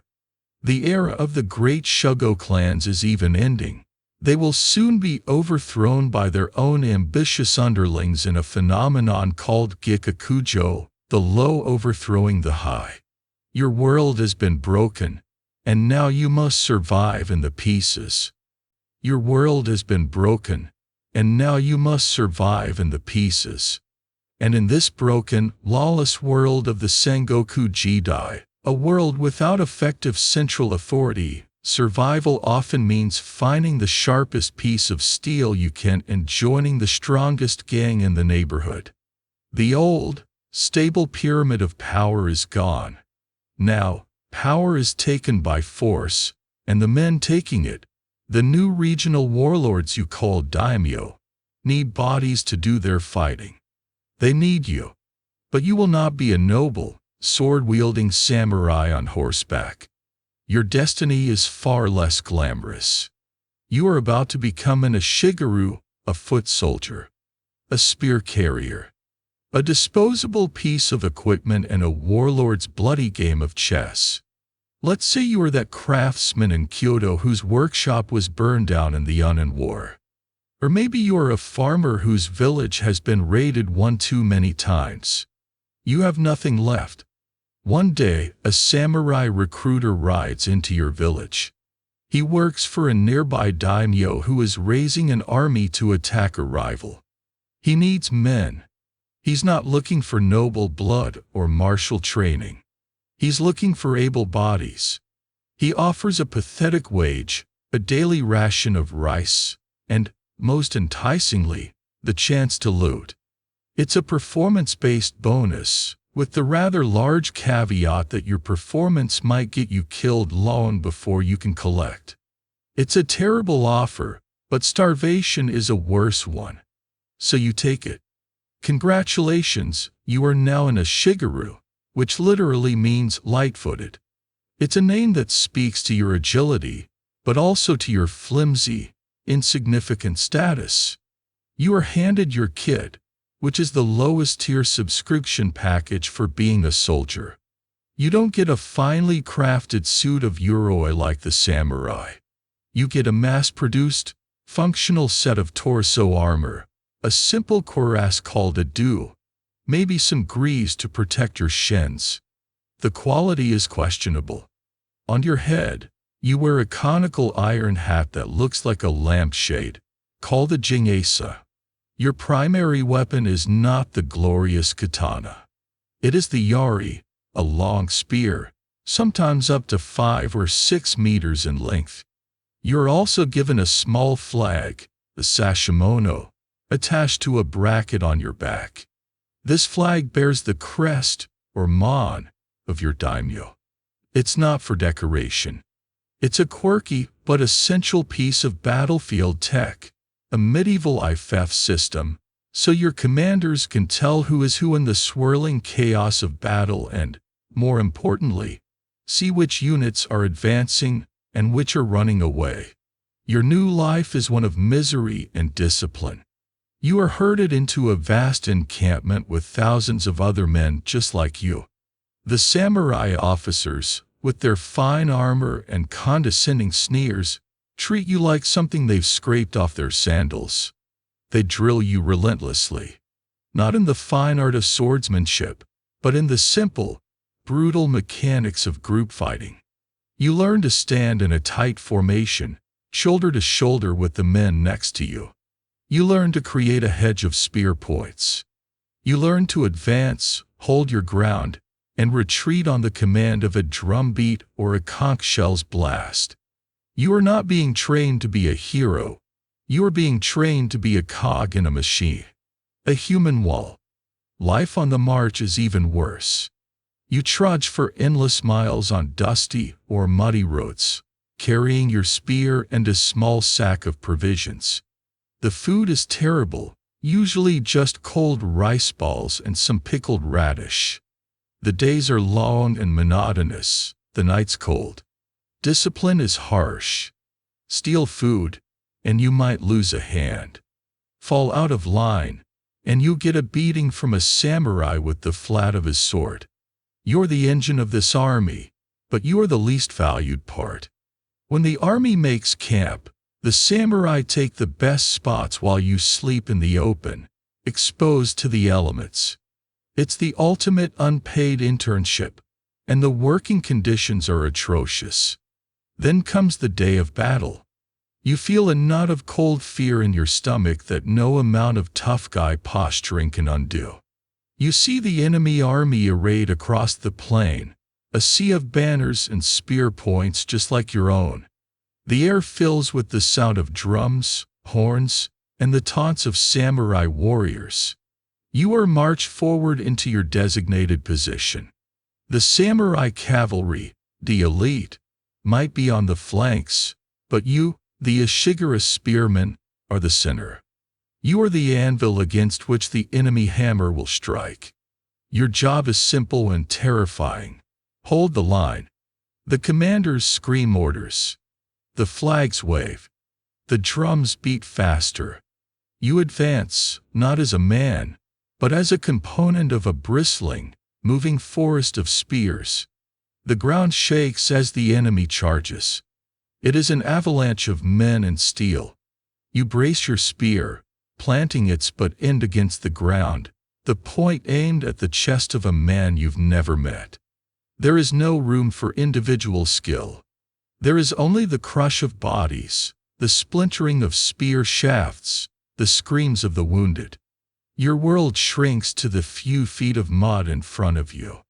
You push, you stab, you try to stay on your feet. If the man next to you falls, you step over his body and close the gap. To break the line is to invite a slaughter. A samurai officer stands behind you, ready to cut you down if you try to flee. There is no escape. This is the mainstream tactical shift of the Sengoku Jidai. Wars are no longer decided by the heroic duels of a few hundred elite samurai. They are decided by thousands upon thousands of Ashigaru like you, by whose spear wall holds the longest. The great warlords, the daimyo, have figured out that while one samurai might be worth 10 peasants in a duel, 1,000 peasants with sharp sticks, acting together, can overwhelm any number of elite warriors. It's a brutal, cynical calculation, and you are the living embodiment of it. If your side wins, you might get that chance to loot the enemy's baggage train or a nearby village. You might steal a better helmet, or enough food for a week. But what if you truly distinguish yourself? What if you fight with incredible bravery, capture a notable enemy's head, or save your commander's life? Could you rise through the ranks? Historians still debate the level of social mobility available to an Ashigaru. The most famous story in Japanese history is that of Toyotomi Hideyoshi, a man said to have been born a peasant who rose from being a sandal-bearer to an Ashigaru, and eventually all the way to the supreme ruler of Japan. His story is the ultimate dream. But for every one Hideyoshi, there are 100,000 men like you whose names are never recorded, whose bodies are left to rot on a forgotten battlefield. While it was theoretically possible to rise on merit, most scholars agree that such cases were exceptionally, vanishingly rare. For most, being an Ashigaru was a dead-end job with a very literal deadline. So you fight on, in battle after battle, for a lord whose name you might barely know, for a cause you certainly don't understand. You fight because it's better than starving. You fight because the man behind you will kill you if you don't. You are no longer a farmer or a craftsman. You are a spearman, a number, a cheap, expendable asset in an age where life has never been cheaper. And just when you think warfare couldn't get any more impersonal or terrifying, a new sound is about to arrive on the shores of Japan. It is a sound that will make the roar of a charging army seem quiet. It is the sound of thunder, and it comes from the barrel of a gun. That sound arrives in the year 1543, not with an invading army, but on a Chinese junk blown off course in a storm. The ship washes up on the shores of a small island called Tanegashima, off the southern coast of Kyushu. You are a low-ranking retainer of the local lord, Tanegashima Tokataka, and you are sent to the beach to see what has washed ashore. What you find are men unlike any you have ever seen. They are tall, with pale skin, big noses, and hair of strange colors. They wear bizarre, puffy clothes and communicate in a language that sounds like gibberish. These are Portuguese traders, the first Europeans to set foot in Japan. There's an immediate cultural shock on both sides. You and your fellow Japanese are fascinated and a little repulsed by these southern barbarians, as you call them. You're amazed they eat with their hands instead of chopsticks. And as a quirky tidbit, the Japanese elite are genuinely baffled that many of these sailors are illiterate, unable to appreciate the written word that forms the basis of your own high culture. But your lord, Tokataka, looks past their strange manners and focuses on one thing they are carrying, their matchlock arquebus. He arranges for a demonstration. One of the Portuguese traders sets up a target, pours black powder down the barrel of his long weapon, rams a lead ball down after it, and then touches a smoldering cord to a firing pan. There is a deafening crack, a cloud of acrid smoke, and the target splinters. In that moment, everyone watching knows that the world has changed. Lord Tokataka, a man of incredible foresight, immediately buys 2 of these weapons from the Portuguese at an exorbitant price. He doesn't just want to own them, he wants to build them. He hands one to his chief swordsmith and gives him an order that will alter the course of Japanese history. Figure out how this works, and make more. What follows is probably the most intense episode of the show, How It's Made in History. The Japanese smiths, who have 1,000 years of experience in metallurgy from crafting some of the finest blades in the world, are brilliant. They quickly solve the complex challenges of barrel drilling and creating the sophisticated spring-loaded firing mechanism. Within a few short years, they are not only replicating the Portuguese guns, but improving upon them. These Japanese-made arquebus, which become known as Tanegashima in honor of the island where they first appeared, are soon being mass-produced. The spread of this new technology is astonishingly fast. Every ambitious daimyo wants guns. They are the new must-have weapon, and they completely upend the traditional way of fighting. Suddenly, a lifetime of samurai training, the mastery of the bow and the sword, can be nullified by a peasant, and a shigeru like the one you became in the last section, who has had only a few weeks of training. All he needs to do is point the noisy end in the right direction and pull a trigger. It is the ultimate battlefield equalizer.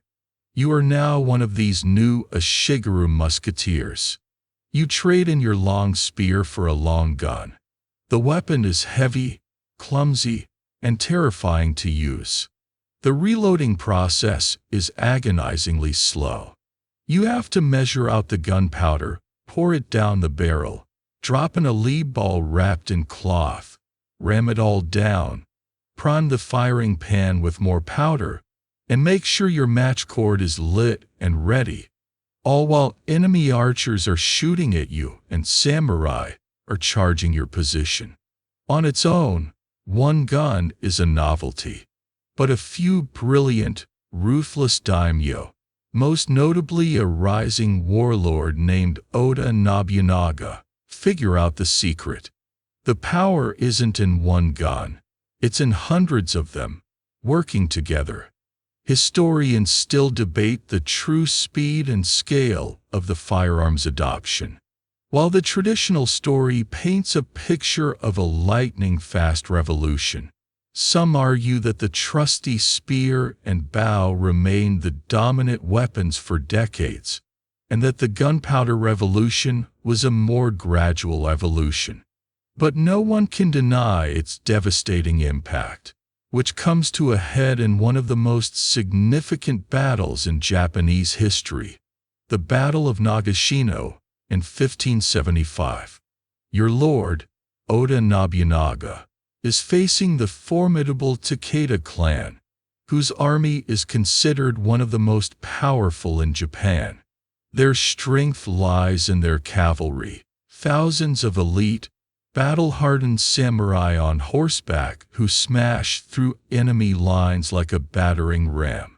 The Takeda's charge is legendary and feared by all. Any sane commander would try to avoid meeting it head-on. But Nobunaga is not sane. He's a genius. He deliberately chooses a battlefield, a wide plain, that seems perfect for a cavalry charge. The Takeda leader, Katsuyori, takes the bait. You are one of 3,000 Shigeru musketeers under Nobunaga's command. But he doesn't just line you up in the open. He has you erect a simple, rickety-looking wooden palisade, a loose fence, along the front of your position. It seems like a flimsy defense against a force of nature like the Takeda cavalry. Then, he gives his famous order. You are arranged in ranks, 3 deep. The first rank will fire.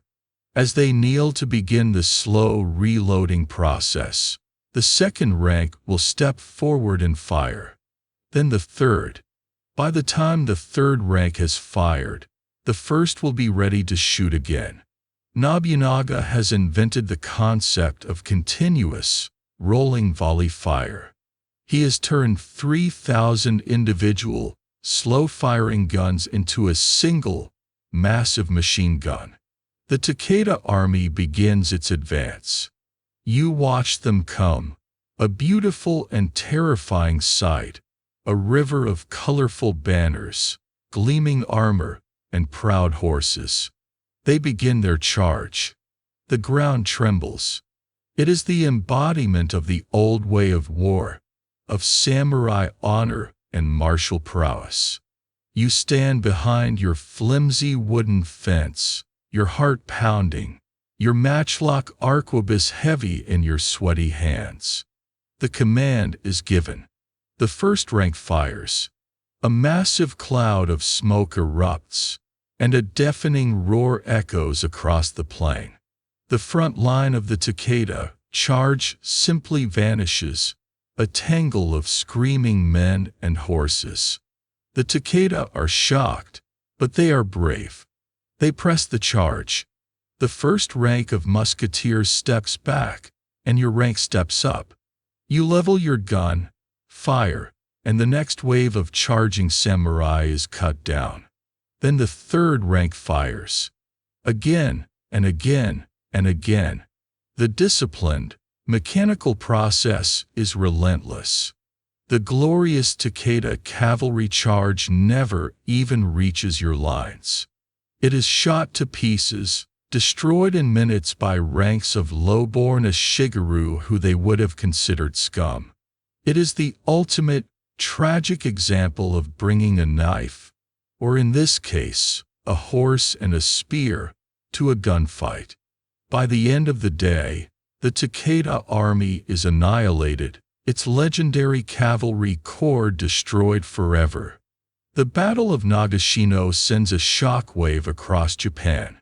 The age of the heroic samurai warrior, as the primary battlefield force, is over. The future belongs to the daimyo who can field the largest armies of a shigaryu, equipped with the most spears, and, most importantly, the most guns. Warfare has become even more brutal, more impersonal, and more industrial. The fate of the nation will now be decided not by duels, but by logistics, by who can manufacture or purchase the most firearms and gunpowder. The Sengoku Jidai has entered its most violent and decisive phase, a phase that will be dominated by the ruthless warlords who understand this new, deadly arithmetic. So let's talk about these ruthless warlords, these daimyo, the men who played this deadly game of arithmetic. They're the new masters of Japan, the apex predators in the bloody ecosystem of the Sengoku Jidai. They are a completely different breed from the elegant, poetry-reciting court nobles who once ran the country, and even different from the established, hereditary military governors of the Ashikaga period. To understand this era of brutality, you have to understand the men who perfected it. You are now an attendant, a page, in the court of one of these rising provincial kings. You will see his power, his paranoia, and his ambition up close. The first thing you need to understand about your new boss is that there's a good chance he isn't supposed to be in charge. A defining feature of this period is the phenomenon of Gekakujo, the low overthrowing the high. Your daimyo might not be from a famous, ancient clan. He might be a man from an obscure branch family, or even a clever and ruthless deputy who saw an opportunity, betrayed his former master, and seized power for himself. He is a self-made king, which makes him both incredibly capable and deeply paranoid. He knows that if he could overthrow his boss, his own ambitious underlings are probably having the exact same thought. It creates an atmosphere of constant, simmering suspicion. Your world is the castle town, the Jokamichi. In previous eras, powerful samurai lived on their own rural estates, scattered across the province. Your daimyo has put an end to that. He has forced all his significant vassals, the samurai who command his armies, to abandon their country manners and build new houses here, right under the shadow of his magnificent new castle. It's the world's most intense form of micromanagement, a mandatory live-at-the-office policy. This keeps his most powerful and dangerous men under his constant watch, preventing them from plotting against him in the countryside. It also transforms the castle from a simple military outpost into the pulsating heart of the entire domain, its political, economic, and cultural center. And the castle itself is a marvel of brutal functionality. It's not the elegant, airy palace of a Kyoto noble. It is a stone and timber fortress of immense size and complexity, designed specifically to withstand the new realities of siege warfare. It has high, sloping stone walls to deflect cannonballs, a confusing maze of baileys and gateways to trap and disorient attackers, and hundreds of tiny loopholes, called sama, for archers and your new friends, the musketeers, to fire from. The castle is a declaration in stone and wood. I am power. I am permanence. Try to take this from me, and you will die. From this fortress, your lord's rule is absolute. He is a combination of a CEO, a mob boss, and a city mayor with his own private army. He issues his own set of laws for the domain, a house code called a keiho. This code governs everything from tax rates and irrigation rights to the proper way to conduct a marriage or a funeral. It is his law, not the shogun's or the emperor's, and breaking it has swift and often final consequences. He conducts massive land surveys, called kitchi, not out of idle curiosity, but to create a detailed inventory of every single rice paddy in his domain. This allows him to maximize his tax revenue, wringing every last drop of wealth from the peasantry to fund his ever-growing army. The peasant you were in Section 2 would have found this new level of invasive, systematic control both terrifying and suffocating. But your lord is not just a brute. This is one of the great contradictions of the era. In the morning, you might watch him coldly sentence a rival samurai to commit seppuku. In the afternoon, he might be in his private chambers, practicing the highly ritualized and serene art of the tea ceremony, discussing the subtle beauty of a simple, unadorned tea bowl with a visiting Zen monk. Many of these warlords, these men of blood and iron, were also dedicated patrons of the arts. They competed to have the most famous tea masters, the most skilled painters, and the most talented actors in their service. Was this just a way to relax? Partly. But it was also a calculated political act. By mastering the high culture of the old Kyoto aristocracy, a low-born upstart could project an aura of legitimacy and sophistication. Owning a famous piece of pottery, being able to compose a decent poem, or hosting a refined tea gathering showed your rivals that you were not just another thug. You were a man of substance, a worthy ruler. It was like a modern tech billionaire suddenly developing a deep passion for collecting classical art. It's about branding as much as it is about genuine appreciation. Someone who listens to classical music while planning a hostile corporate takeover. Your life is as attendant as a tightrope walk. You must be silent, efficient, and invisible. You listen to everything and say nothing. You watch as he meets with his generals to plan campaigns, his face a mask of concentration as they map out river crossings and mountain passes. And you also see him meeting with another, more shadowy group of retainers. These are his spies, the men who run his intelligence network. A daimyo knows that battles are often won long before they are fought. He needs to know what his rival to the north is planning, whether the harvest in the southern province is failing, which of his enemy's vassals might be bribed to switch sides. This quirky but vital part of his administration relies on a network of agents you might call shinobi. These spies and saboteurs are his eyes and ears, and they are one of his most crucial weapons. You see his ambition firsthand. He talks of bringing order to the province, of protecting the people from the chaos of the times. But you also hear the other whispers, the talk of marching on Kyoto, of subjugating his neighbors, of perhaps, one day, ruling the entire realm. Historians still debate the primary motivation of these great daimyo.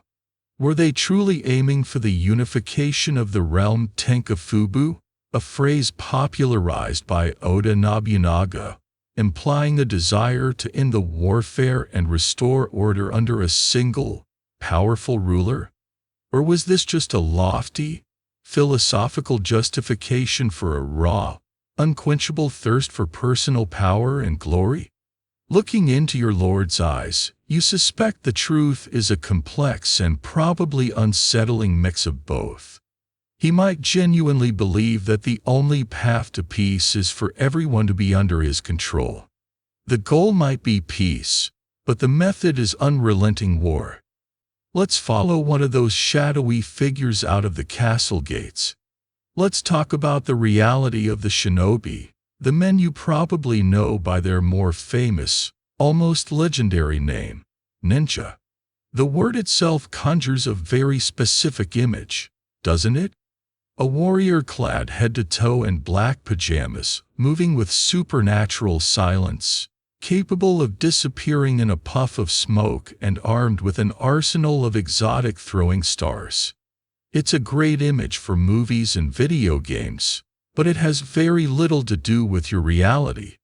You are about to become a shinobi, and you will find that the job is far more about disguise and deception than it is about dramatic rooftop battles.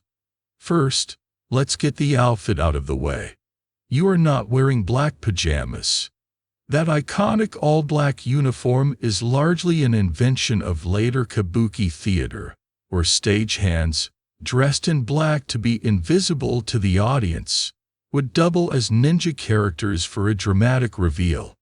A little pro tip if you ever find yourself time traveling.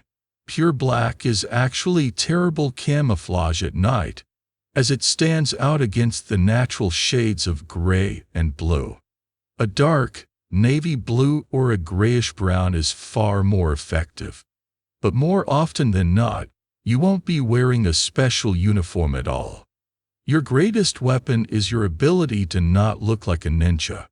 Your mission tonight is to infiltrate the castle of a rival daimyo and find out the size of his garrison and the state of his food supplies. And you will do this disguised as a traveling merchant.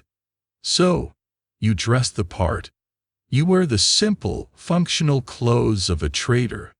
You carry a pole over your shoulder with some baskets of goods.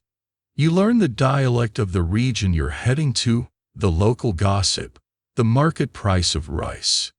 You are a method actor, and your life depends on your performance. If you get a bad review, you get killed. Your job is not to fight.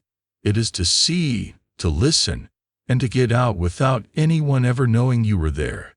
The samurai code of Bushido, with its emphasis on honor, bravery, and fighting face-to-face, is something you find completely absurd. Your code is simpler: succeed. The means do not matter. Deception, trickery, poison, ambush, these are the tools of your trade, the very things a samurai would consider cowardly and dishonorable. You are the antithesis of the samurai ideal. They are the public face of war. You are its dirty secret. You reach the enemy castle town and blend in. You sell your wares in the market. You drink sake with the local guards in the evening. You listen to their complaints about their low pay and the poor quality of their armor. You are gathering intelligence with every conversation. Your mission might take days or even weeks. Patience is your virtue. While you're there, you might be tasked with a little sabotage. Perhaps you'll use your merchant access to get inside the castle walls and contaminate a well, or set a small, distracting fire in a storehouse.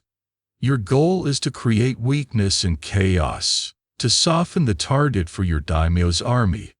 Of course, sometimes you do need to get over a wall in the middle of the night. For this, you have a set of specialized, but highly practical, tools. You might carry a kajinawa, a grappling hook on a long rope. You'd have special footwear for silent movement. You'd carry tetsubishi, small, spiked iron caltrukes that you can scatter behind you to injure and slow down anyone who might be pursuing you in the dark. Your weapon is likely not a long, beautiful katana. It's too cumbersome for stealth work. You probably carry a shorter, straight-bladed sword that's easier to use in tight corridors, along with a variety of smaller knives and daggers. Every tool is designed for a specific, practical purpose.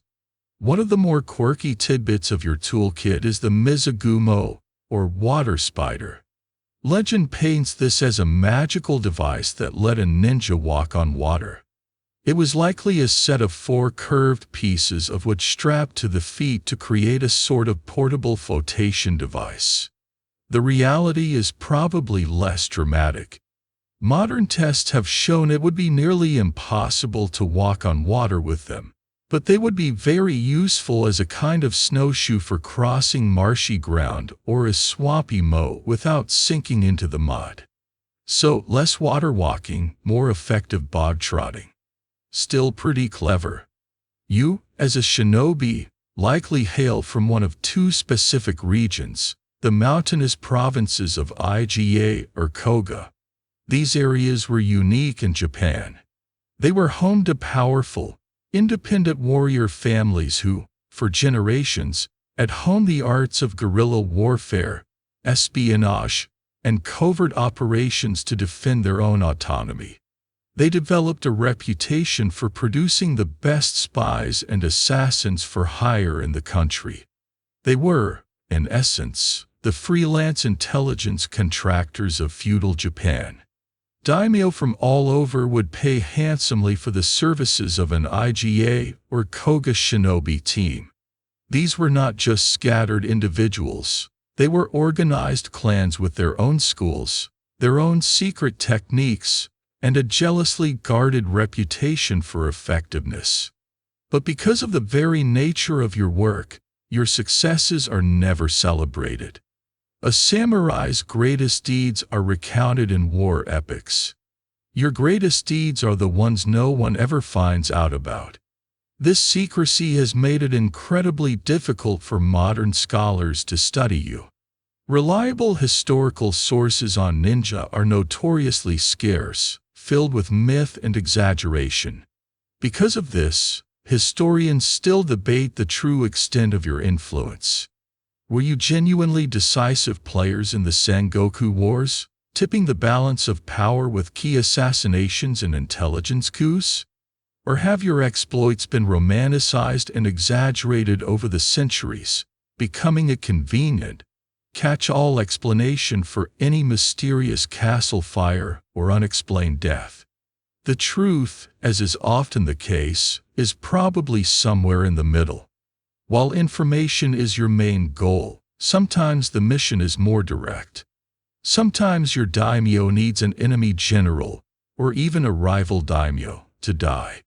Assassination is a key part of your skill set. But again, it's not a dramatic sword fight on a moonlit roof. You would use poison.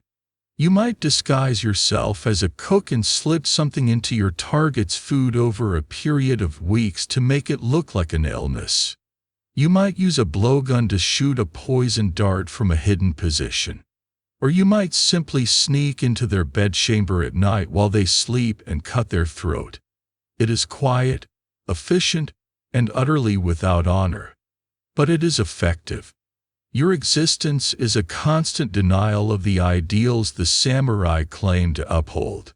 You are a reminder that for all the talk of honor and glory, the Sengoku Jidai is won by any means necessary. You are the pragmatist in a world of romantics, the shadow that proves the existence of the light.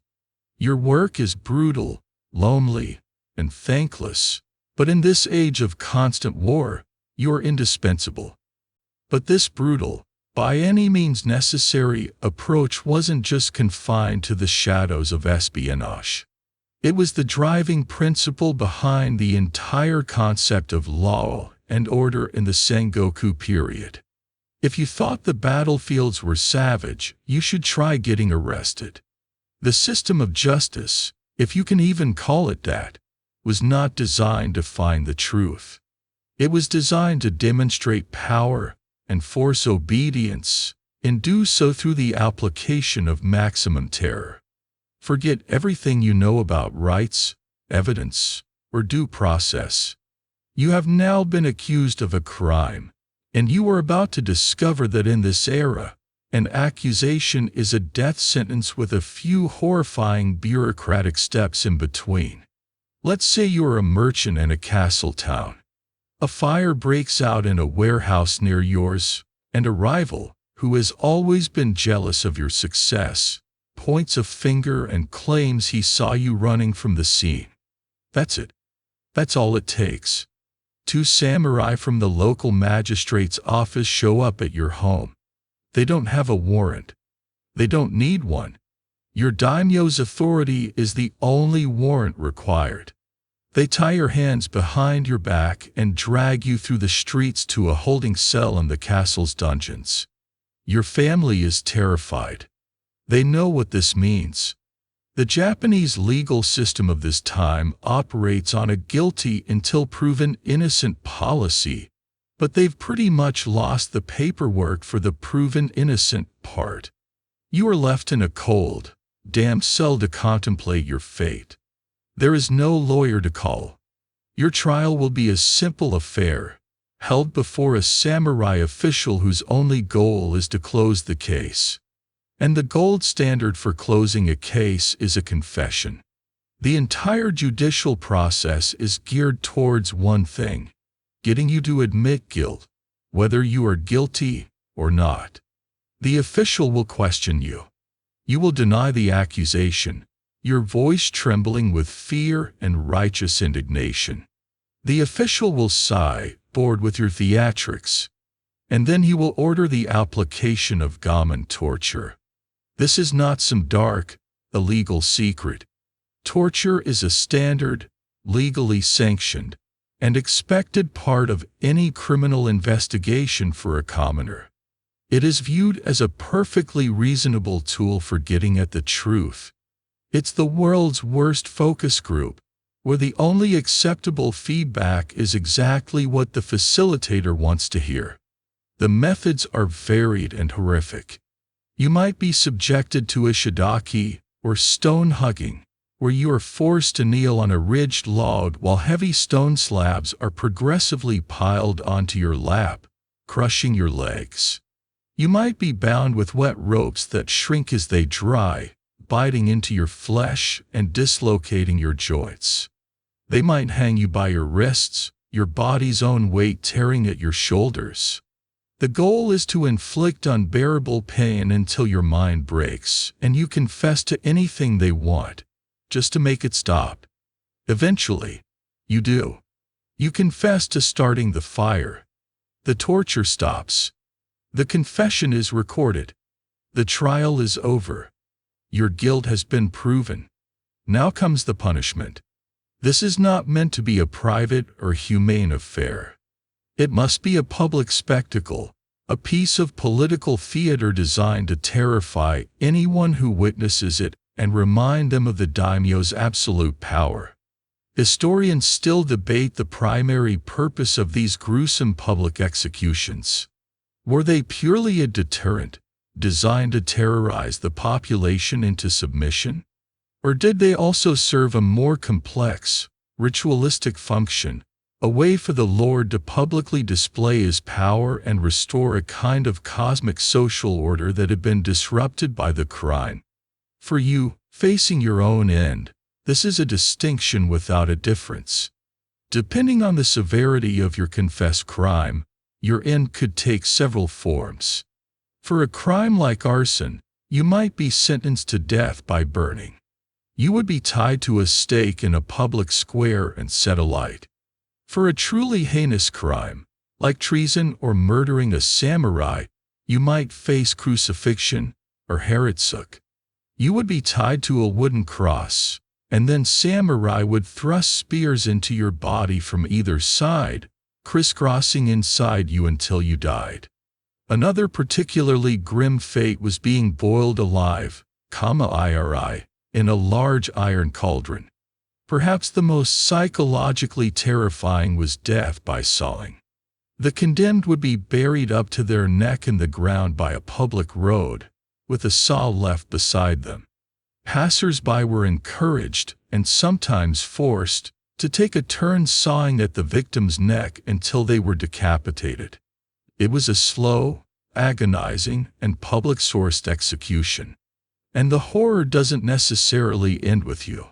The concept of collective punishment was alive and well. For a serious offense, your entire family might be held accountable. Your sons could be executed, your daughters sold into servitude, your property confiscated. It's like getting your entire family's internet service permanently cut off because you illegally downloaded a movie, only infinitely more terrifying. This ensured that families would police themselves, making your father or brother your first and most invested parole officer. Even a whole village could be punished if it was deemed to have harbored a criminal or failed in its duties.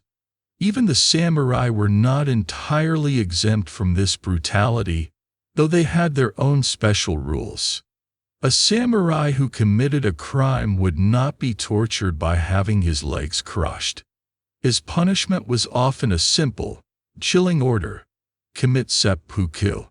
This allowed him to die with his honor intact, a privilege never afforded to a commoner. However, as a quirky and particularly nasty tidbit, for a truly unforgivable crime, a daimyo might strip a samurai of his rank and execute him as a commoner, crucified, or beheaded like a thief.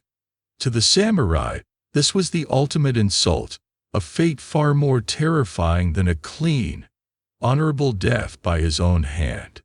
It was an erasure of his entire identity.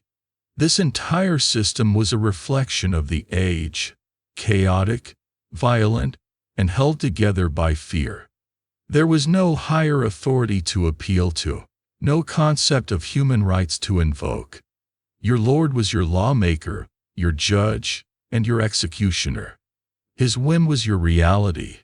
Surviving the Sengoku Jidai wasn't just about avoiding invading armies or stray bullets. It was about making yourself as small and invisible as possible, praying that the capricious, merciless gaze of power would never happen to fall on you. But what if you couldn't make yourself invisible? What if your very existence was a political tool, your value measured not by your character or skills, but by your bloodline? For the women of the samurai class, being seen by the gaze of power wasn't a matter of chance. It was their primary function and their greatest peril. While the men were fighting for land and glory on the battlefield, the women were fighting their own, often quieter but no less brutal, wars within the castle walls. To understand this world, you are now the daughter of a powerful daimyo, and you are about to learn what your life is truly for. From the moment you are born, your path is set. You are not raised to be an individual, you are raised to be an asset. You learn to read, to write poetry, to play a musical instrument, and to conduct yourself with the impeccable grace required of your station. But these are not for your own fulfillment. They are skills that make you a more valuable commodity on the political marriage market. Your primary purpose, the duty that supersedes all else, is to be a pawn in your father's game of power. You are the human seal on a contract between his clan and another. It is the medieval equivalent of a corporate merger, but you are the living embodiment of the deal, and you have to live with its terms for the rest of your life. One day, your father summons you. He informs you that you are to be married to the son of a neighboring lord. This is not a proposal, it is an order. You may have never met this man. He may be old, cruel, or stupid. It does not matter. The alliance is crucial. It will protect your father's flank in his upcoming war against another rival. Your personal feelings are a luxury no one can afford. To refuse would be an unthinkable act of disobedience, bringing shame upon yourself and disrupting the delicate strategic calculations of your entire clan. So you nod, you bow, and you accept your fate. You are sent off with a grand procession to your new home, the castle of a man who, until last week, was your family's rival. You are greeted with all the ceremony befitting your rank, but you feel the coldness beneath the politeness. You are a stranger here, a representative of a foreign power. You are a hostage, albeit a very well-dressed one. Your every move is watched. Your ladies-in-waiting, sent with you from your home, are your only comfort, but they too are watched. Are you sending secret messages back to your father? Are you loyal to your new husband or your old family? You must walk a tightrope of perfect diplomacy every single day. The women's quarters of the castle, far from being a place of gentle domesticity, are a viper's nest of political intrigue, jealousy, and suspicion, a high-stakes reality TV show where the prize is survival. Your duty now is to produce an heir. A son who will carry your husband's line and, hopefully, embody the alliance you represent. If you succeed, you might gain a measure of respect and security. If you fail, or if you only produce daughters, your position becomes precarious. Your husband might take a concubine in the hopes of getting a son, and you could be sidelined, your political value diminished. And what happens if your father and your husband inevitably go to war? Your loyalty is torn in two. You are trapped. A victory for one is a devastating loss for the other. Tucked into the sleeve of your beautiful silk kimono, you carry a small dagger, a kaiken. This is a constant, chilling reminder of your situation. It is partly for self-defense, a last resort against an attacker. But it has a deeper, more solemn purpose. It is the tool for jigai, or ritual suicide.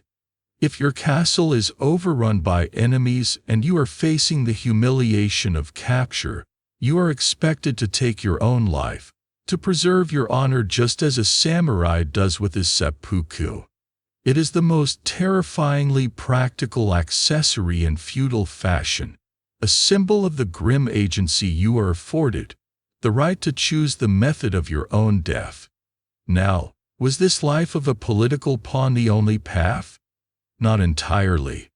While the vast majority of samurai women lived and died by these rules, there were exceptions. There were women known as anabugeisha, female warriors. These were women of the bushi class who were trained from a young age in the use of weapons, just like their brothers. Their weapon of choice was typically the naginata, a long polearm with a curved blade at the end.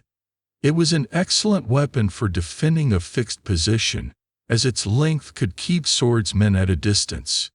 The primary role of the anabugeisha was not to march out with the main army, but to be the last line of defense for the castle when the men were away on campaign.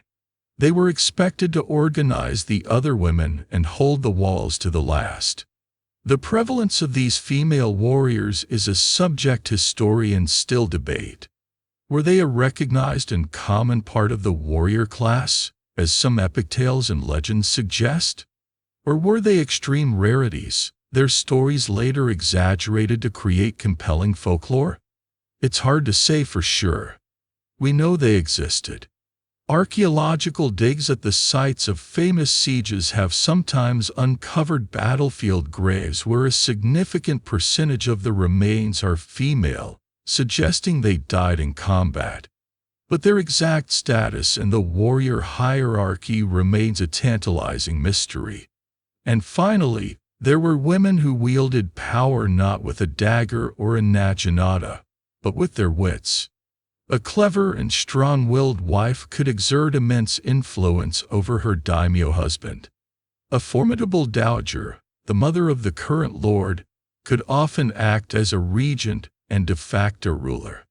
We saw the ambition of Hino Tomiko, whose desire to see her son become shogun helped trigger the Unin War.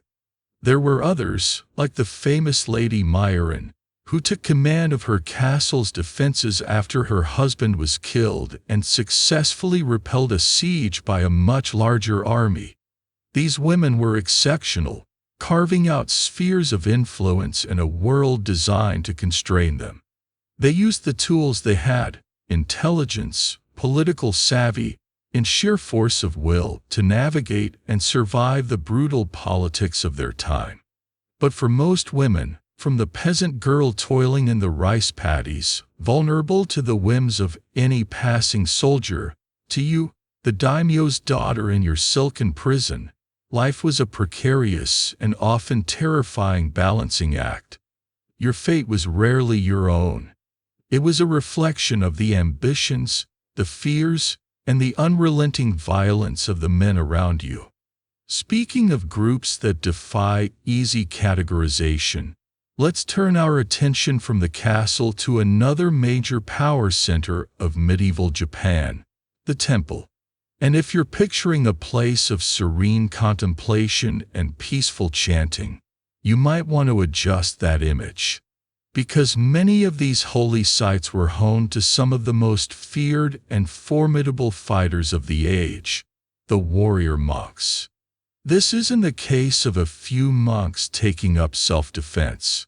This is about massive, organized armies, sprawling fortress monasteries, and religious leaders who acted with the power and ambition of any daimyo. You are about to enter their world, and you will find their faith is as sharp as their steel. You are a young acolyte, sent by your family to a great Buddhist temple complex to receive an education. Perhaps it is the ancient and venerable Enryakuji, perched atop the misty slopes of Mount Hai, overlooking Kyoto. This place is a city unto itself, a sprawling labyrinth of halls, pagodas, and dormitories that has stood for over 700 years. It is one of the most sacred places in Japan, and it is also a fortress. The monks here, members of the powerful Tendai sect, do not just study sutras. They train in the art of war. These are the Sohei, the warrior monks. You see them marching in formation, their traditional robes worn over suits of armor, a white cowl often wrapped over their shaven heads. This quirky mix of religious and military attire is their signature look. Their weapon of choice is the naginata, that long, elegant polearm, which they wield with a skill that could put any samurai to shame. They are the original church militant, and they took the concept of defending the faith very, very literally. But what are they defending their faith from? The answer is complicated. The motivations for this religious militarism were a mix of the sacred and the profoundly profane. These great temples owned vast, tax-exempt estates, the shown, all across the country. These lands and their revenues were their lifeblood. When ambitious daimyo or officials from the shogunate tried to encroach on these lands or tax them, the temples fought back. They would stage armed protests in the capital, sometimes marching on Kyoto by the thousand, carrying their sacred portable shrines, or makashi, with them. The idea was that the court would not dare to attack the physical embodiment of the gods, a tactic that was surprisingly effective for a time. It was religious blackmail backed up by thousands of angry men with polearms. They also fought each other. Rivalry between different Buddhist sects could be just as bitter and bloody as any feud between samurai clans. The Tendai monks of Mount Hai had a long and violent rivalry with other temples in the Kyoto and Narai area. These were not theological debates settled with words. They were turf wars settled by burning down the other guy's temple. Historians still debate the true religious conviction of the Sohei leadership. Were they genuinely devout men who reluctantly took up arms to protect their followers and their sacred sites? Or were they essentially secular lords who used religious doctrine as a powerful tool for recruitment and social control, their monasteries functioning more like feudal domains with a thin veneer of spirituality? Watching them train, you get the sense it's a bit of both. The power of these monastic armies was immense. But there was another, even more radical form of Buddhist militancy brewing in the provinces. These were the Ikoeki, a grassroots movement of followers of the Jodo Shinshu, or True Pure Land, sect of Buddhism. Their belief was simpler and more appealing to the common person than the complex doctrines of the old sections. It taught that anyone, no matter how poor or humble, could achieve salvation simply by chanting the name of the Amida Buddha. This message of egalitarian hope was explosive in the rigid, hierarchical world of feudal Japan. It gave peasants, local gentry, and low-ranking samurai a reason to unite and fight back against the oppressive rule of the daimyo. The Ikoiki were not just a mob, they were a phenomenon. They formed powerful leagues that took control of entire provinces, kicking out the samurai governors and ruling in their own name. Their central headquarters, the Ishiyama Honganji, located in what is now Osaka, was one of the most formidable fortresses in the entire country. It was a sprawling complex of high walls and interconnected forts, situated on a strategic river delta and defended by a massive army of fanatically devoted followers. It was more than a temple. It was the capital of a religious republic, a direct challenge to the entire samurai-dominated order. Your monastery on Mount High might be a gated community where the neighborhood watch is armed with naginatas, but the Ikoiki were staging a full-blown revolution. For decades, these militant religious groups were a major part of the Sengoku power equation. They were a third force, a wild card that could make or break a daimyo's ambitions. But their independence and their refusal to bow to secular authority could not last. Their existence was an intolerable obstacle to the one man who was more ruthless, more ambitious, and more intolerant of rivals than anyone else: Oda Nobunaga. Nobunaga saw these fortified monasteries not as holy places, but as nests of rebels that stood in the way of his unification of Japan.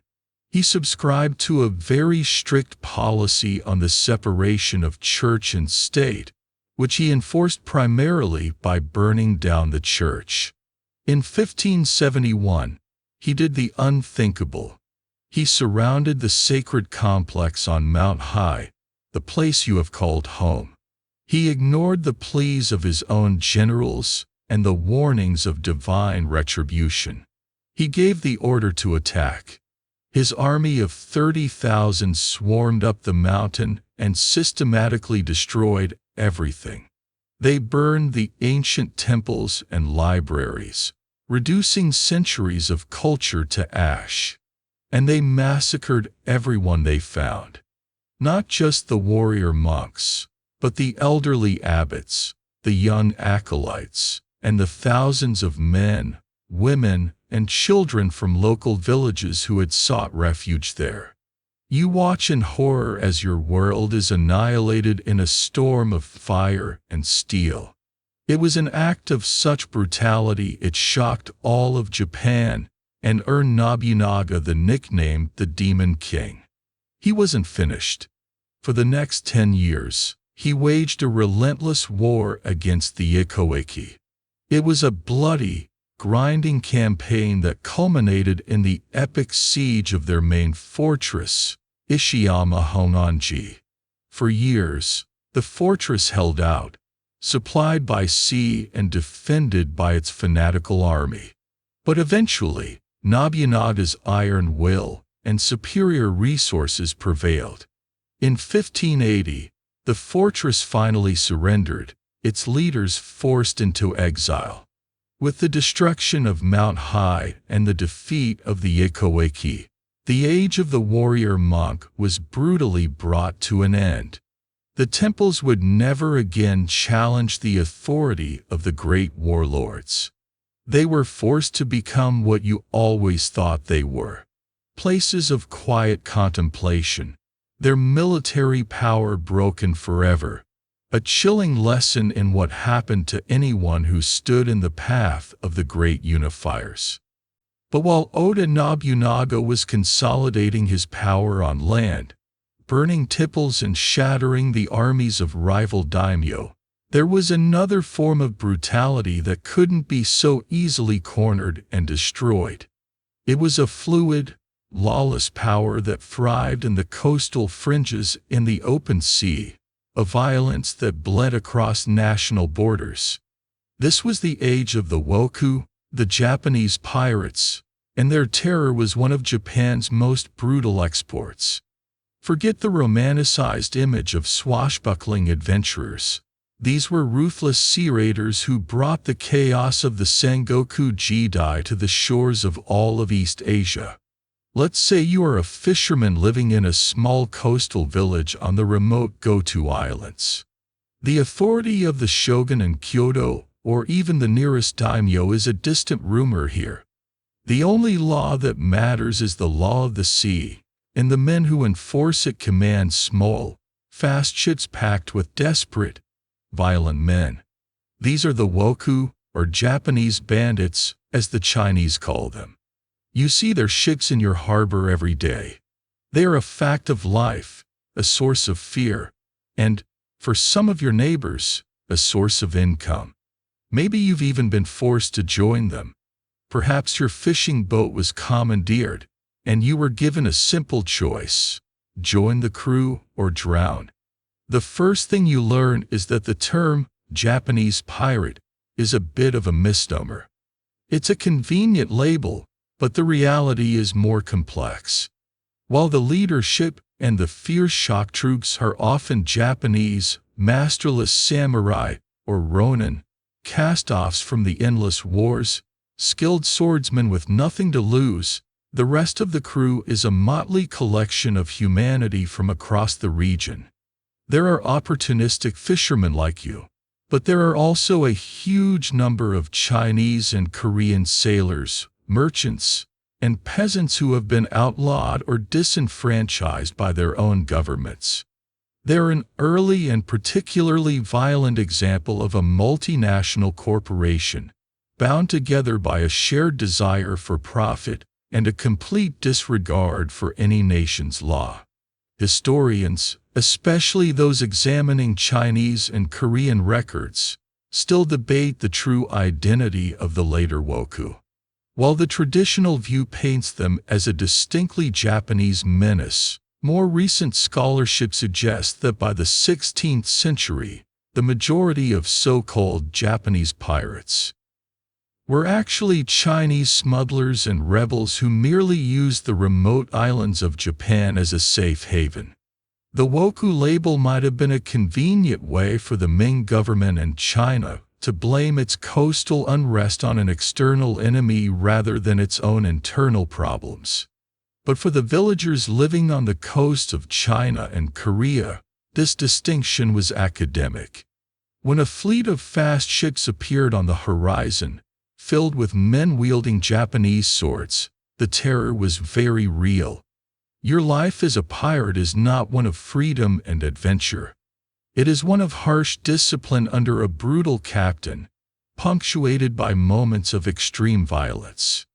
Your ship, a small, swift vessel called a kobaya, is designed to outrun and outmaneuver the larger, more cumbersome military patrol ships. You live in cramped, filthy conditions, surviving on stale water and dried fish. But then you reach your target, a coastal town in Korea or a prosperous port in Ming China.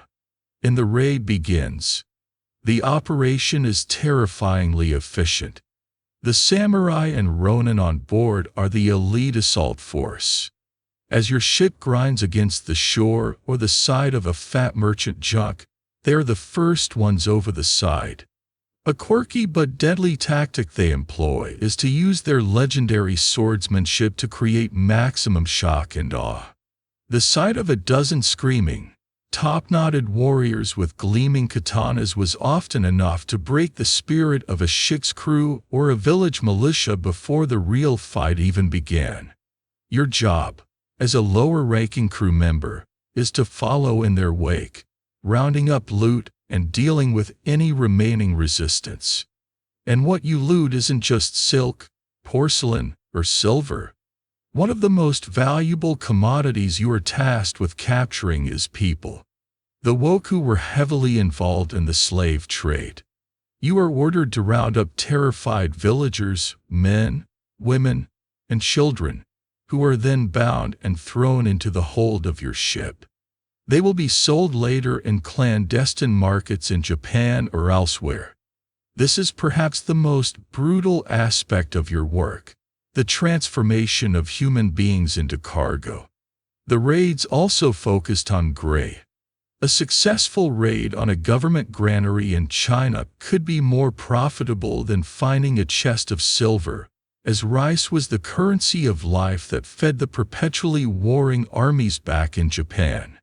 You operate with impunity because you exist in the cracks of political power. The Ashikaga shogunate is too weak to police its own coastlines.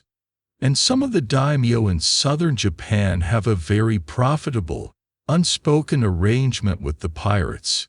They turn a blind eye to your activities, allowing you to use their ports to sell your plunder and repair your ships. In return, they get a healthy cut of the profits and access to goods from the continent. Your daimyo is essentially running a very hands-off, don't ask, don't tell policy regarding his domain's primary import-export business, which just happens to be piracy. This, of course, drives the governments of China and Korea insane. They repeatedly send envoys to Japan, demanding that the authorities control their own people. The Japanese officials politely agree, promise to take action, and then do absolutely nothing. This leads to massive international incidents, with Korean and Chinese fleets sometimes launching punitive expeditions against pirate bases on Japanese islands like Tsushima. But it's like playing a game of whack-a-mole. For every pirate base they destroy, another springs up on a different island. The root cause is the chaos in Japan itself. As long as the Sengoku Jidai rages, there will always be a steady supply of desperate men willing to take to the sea. The reign of the Woko only truly begins to end when the great unifiers, like Toyotomi Hideyoshi, finally start to bring Japan under a single, powerful authority. Hideyoshi, in a series of famous anti-piracy edicts in the 1580s, made it clear that this lawlessness would no longer be tolerated. He had the power to back it up, forcing the coastal daimyo to choose between serving him and protecting their pirate associates. Most chose survival. But for decades, you and your fellow Woki were the masters of the East China Sea, a testament to the fact that the brutality of this era was not contained by Japan's shores. It was a plague that spread on the tides, leaving a legacy of fear and destruction from Busan to Ningbo. But the ties that brought the pirates were not the only destructive ways to batter medieval Japan. Long before the Woku and long after they were gone, you had to face a far more powerful, more ancient, and more unpredictable enemy. This enemy had no battle plan, no ambition, and no mercy. It was the very land beneath your feet and the sky above your head. In an era already defined by man-made brutality, the sheer, indifferent violence of nature was a constant and terrifying presence. You were standing on one of the most geologically active spots on the planet, the Pacific Ring of Fire. It's the planet's most dramatic tectonic reality show, and you have a permanent, unwilling front row seat. You could be anyone, a farmer in your field, a merchant in your shop, a noble in your villa. It doesn't matter. One perfectly ordinary afternoon, the world simply comes apart. It begins with a low, deep rumble that seems to come from the very bowels of the earth. Before you can even process the sound, the ground begins to heave. It's not a gentle shake. It's a violent, sickening lurch. The world loses its solidity. The ground moves like a stormy sea, throwing you from your feet. Your house, made of wood and paper, groans and shrieks as its joints are torn apart. Heavy roof tiles rain down like missiles. The building collapses around you in a cloud of dust and splintered timber. This is a major earthquake, Egyptian, and it is pure, chaotic terror. You have no scientific understanding of what is happening. You don't know about tectonic plates or fault lines. Your cultural explanation is far more vivid. Deep in the mud beneath the islands of Japan, there lives a colossal, supernatural catfish named the Namazu. This giant creature is normally held still by the god Kashima, who pins it down with a sacred stone. But sometimes, when the god lets his guard down, the Namazu thrashes its powerful tail, and the whole world shakes. This quirky belief in the most influential catfish in history is your only framework for this catastrophe. But knowing about the Namazu doesn't help you when the ground is trying to swallow you whole. If you survive the initial quake, the danger is far from over. In the tightly packed wooden cities like Kyoto or Kamakura, the greatest threat is fire. Hundreds of cooking hearths have been overturned, sending sparks and embers into the splintered wreckage of homes. Fires break out everywhere at once, and fanned by the wind, they merge into a single, roaring firestorm that consumes entire districts. The narrow streets that were your home become death traps, tunnels of smoke and flame. The Great Kamakura earthquake of 1293 was just such an event. A massive quake that leveled much of the shogunate's capital and triggered fires that burned for days, killing an estimated 20,000 to 30,000 people. It was a stark reminder that everything man could build, nature could erase in a few horrifying minutes. Or imagine you live in a coastal village. You survive the violent shaking of the earth. You stumble out onto the beach, dazed, to check on your boat. And you see something impossible. The sea is gone. The water has rapidly pulled away from the shore, receding hundreds of meters, exposing the seabed in a way you have never seen before. Fish are flapping in the newly revealed mud. It's a strange and wondrous sight. But the old fishermen, the ones who know the sea's dark secrets, are screaming. They are not running towards the strange new land. They are running for the hills, shouting one word: tsunami. This is nature's most terrifying bait and switch. The receding water is the trough of a colossal wave, a harbor wave, generated by the same undersea earthquake. And after the trough comes the crest. On the horizon, you see it, the dark line that wasn't there before.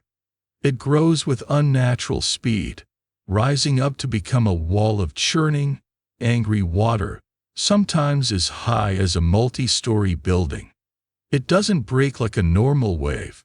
It comes ashore like a liquid bulldozer, a churning mass of water, sand, and debris that obliterates everything in its path.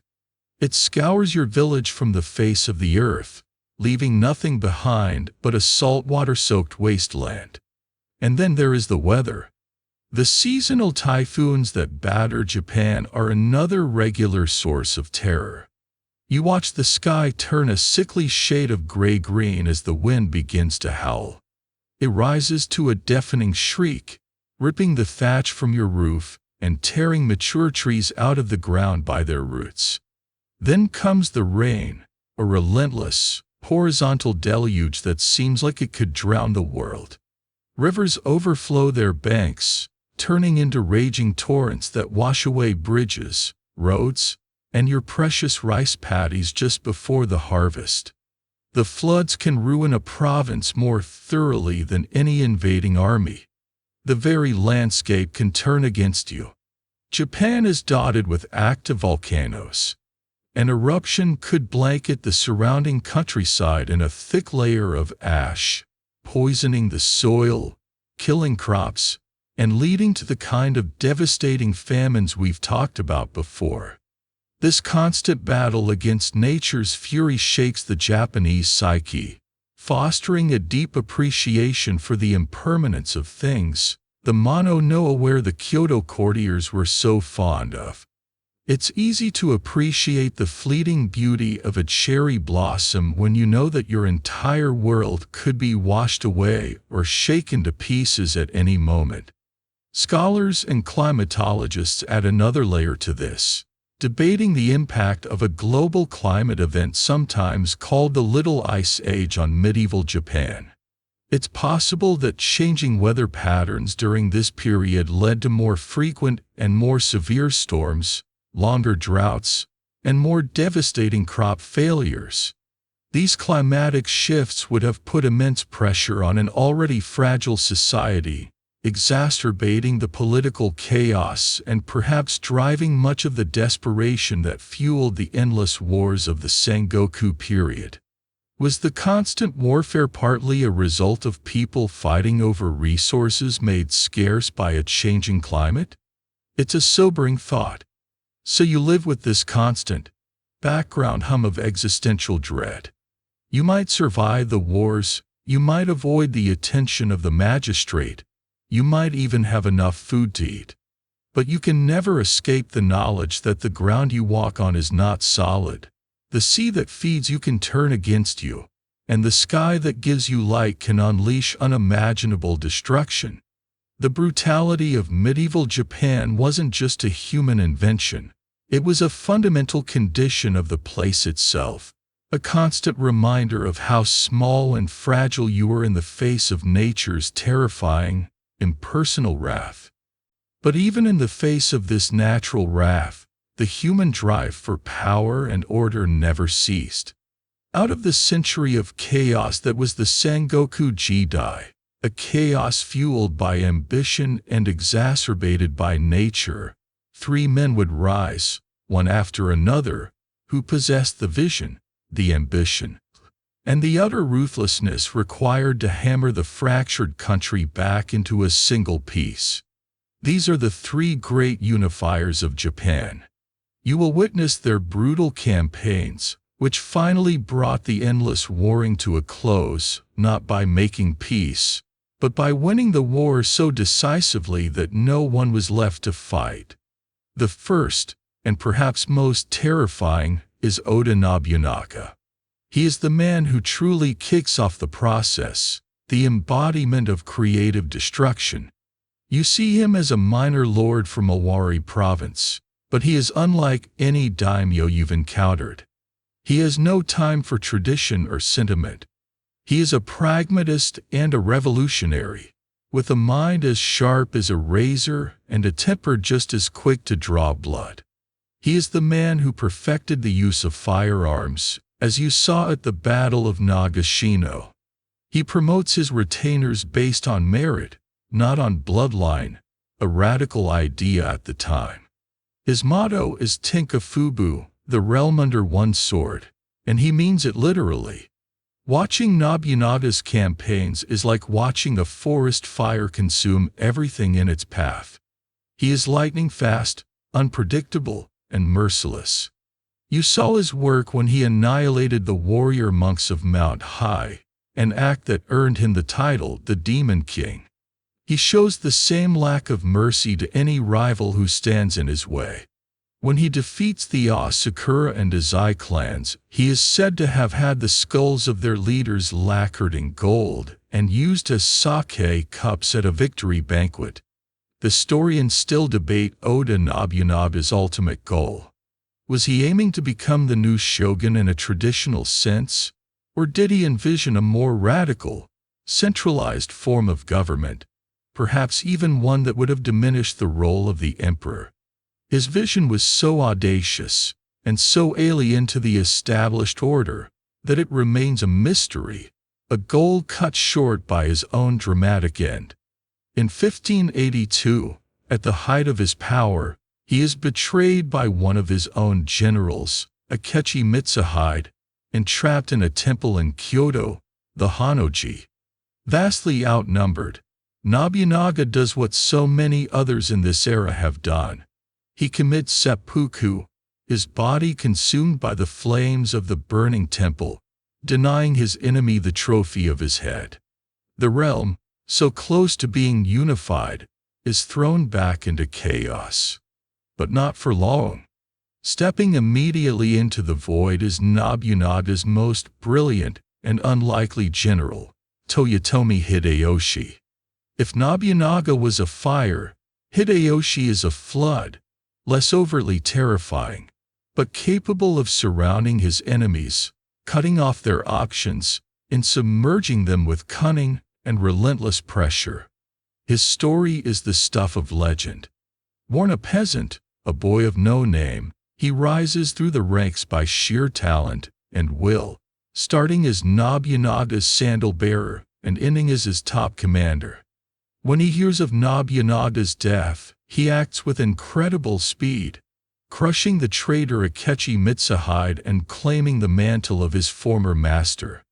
Hideyoshi is a master of psychology. He understands that a realm cannot be held by the sword alone. He is a brilliant negotiator, often persuading rival daimyo to submit without a fight. But make no mistake, he is just as capable of brutality as Nobunaga. When he lays siege to a castle, he will often crucify messengers sent to ask for terms, just to make a point. Once he becomes the undisputed ruler, or Kampuku, regent, he sets about consolidating his power. He launches a nationwide sword hunt, the Katanagari, forcibly disarming the entire peasantry. This act formally separates the farmers from the warriors, ensuring that a peasant army like the Ikoiki can never rise again. It's the most extreme gun and sword control policy in history, and it locks down the social mobility that allowed a man like him to rise in the first place. As a quirky show of his new status, Hideyoshi, the former peasant, becomes obsessed with displaying his wealth and refinement. He builds a portable tea room, completely covered in gold leaf, that he can have assembled in his military camps. It's a way of showing his rivals that even in the middle of a campaign, he is a man of immense culture and power. His ambition, however, eventually overreaches. In his later years, he launches 2 disastrous invasions of Korea, a costly and brutal affair that gains Japan nothing and drains its resources. He dies in 1598, leaving his empire to his 5-year-old son, Hideyori. This brings us to the third and final unifier. He is the ultimate survivor, a man who served both Nobunaga and Hideyoshi, a man of infinite patience and cunning. His name is Tokugawa Ieyasu. There is a famous proverb that neatly summarizes the 3 men. Nobunaga pounds the national rice cake, Hideyoshi kneads it, and Ieyasu sits down and eats it. While Nobunaga was the fiery innovator and Hideyoshi the brilliant consolidator, Ieyasu is the master strategist who outweights and outthinks everyone. He's the guy who always wins the board game by letting everyone else knock each other out first. After Hideyoshi's death, the great daimyo of Japan quickly split into 2 factions, those loyal to Hideyoshi's young heir, led by the honorable but politically clumsy Ishida Mitsunari, and those who flocked to the banner of the most powerful man in the country, Tokugawa Ieyasu.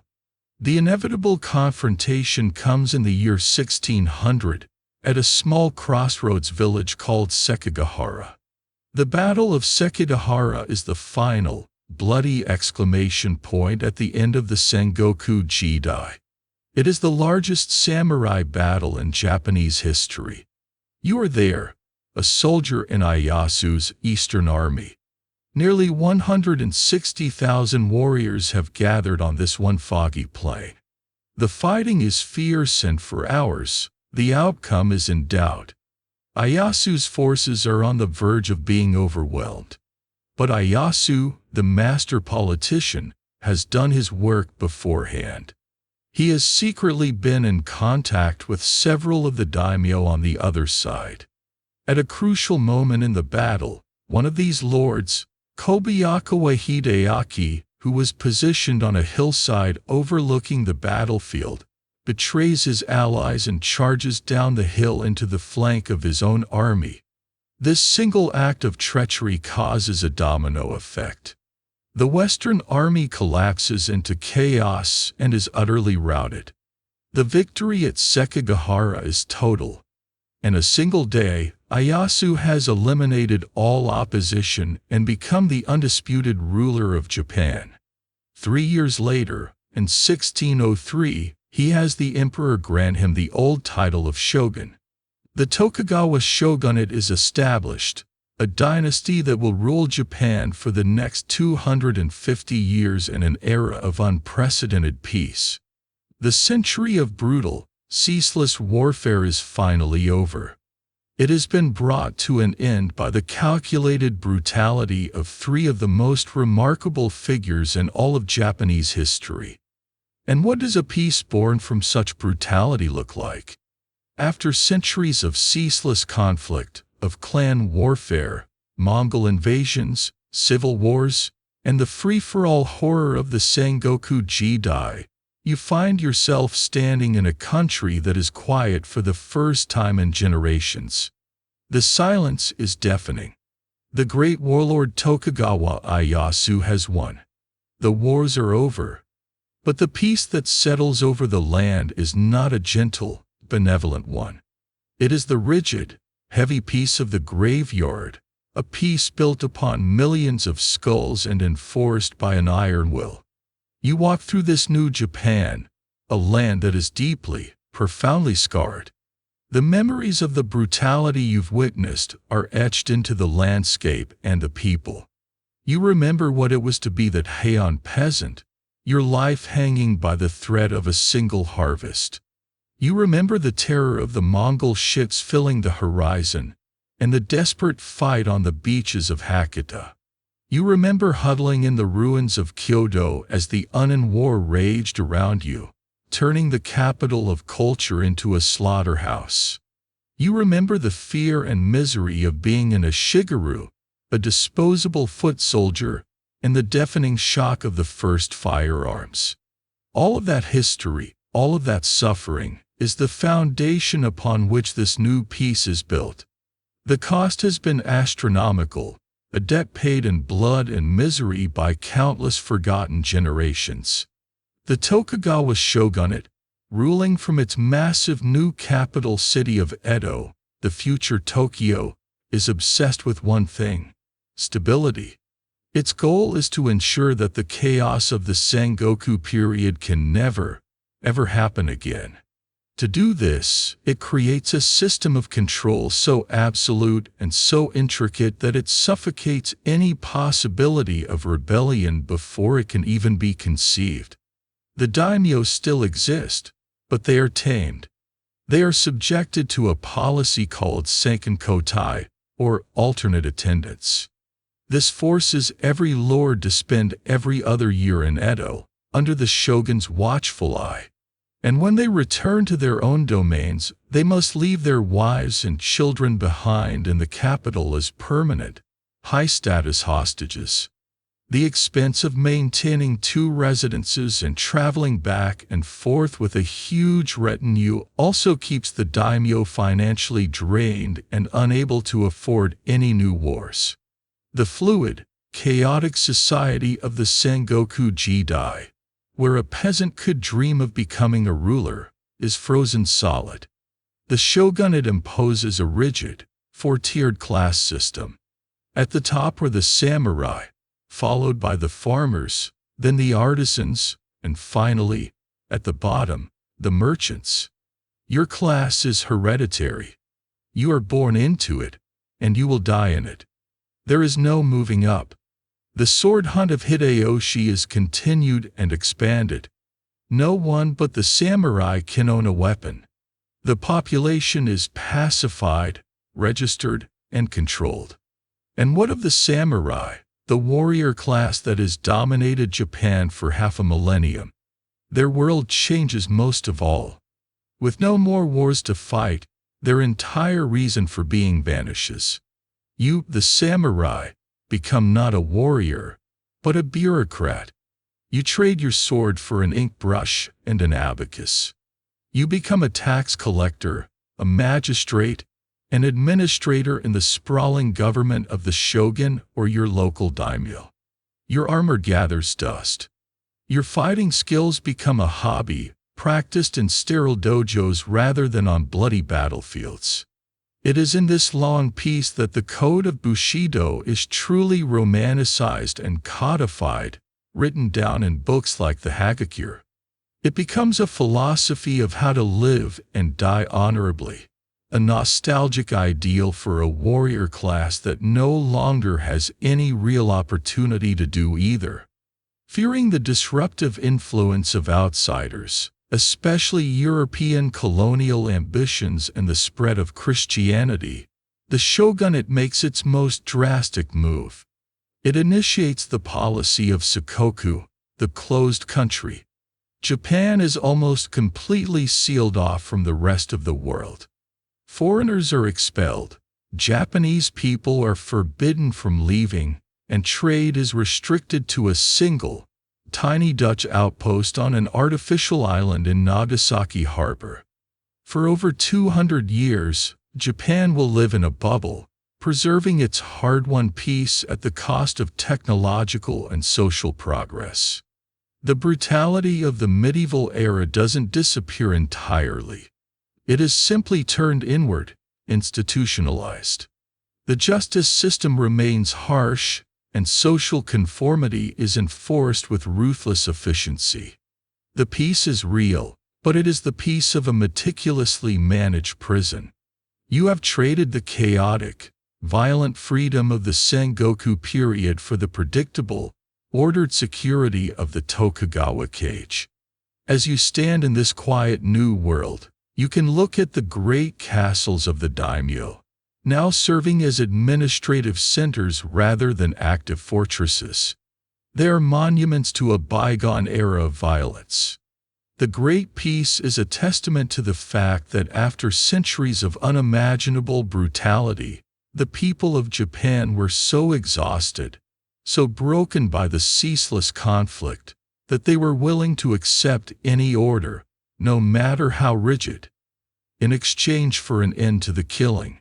The medieval period is over, bled out on the field of Sekigahara, its ghosts left to haunt the quiet, orderly landscape of the Edo period. The world you have journeyed through tonight was one of almost constant, unrelenting struggle.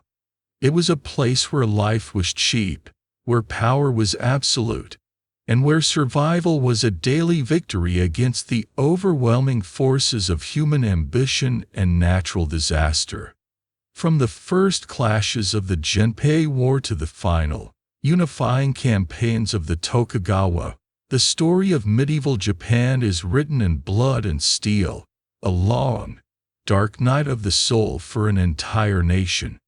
And now, as the last images of this scarred and brutal landscape begin to soften and fade from your mind, you can feel the quiet of the present moment returning to you. The weight of those ancient conflicts can be set down, left behind in the distant past where they belong. The echoes of battle cries and the clash of swords grow faint, replaced by the soft and steady rhythm of your own breathing. Allow the deep peace of this room, right here and right now, to envelop you completely. The journey is over, the story is told, and there is nothing left for you to do but to let go and drift into a deep and truly restful sleep. The struggles of the past have given way to the calm of this night, and you can rest easy, knowing that you are safe and sound. Sweet dreams.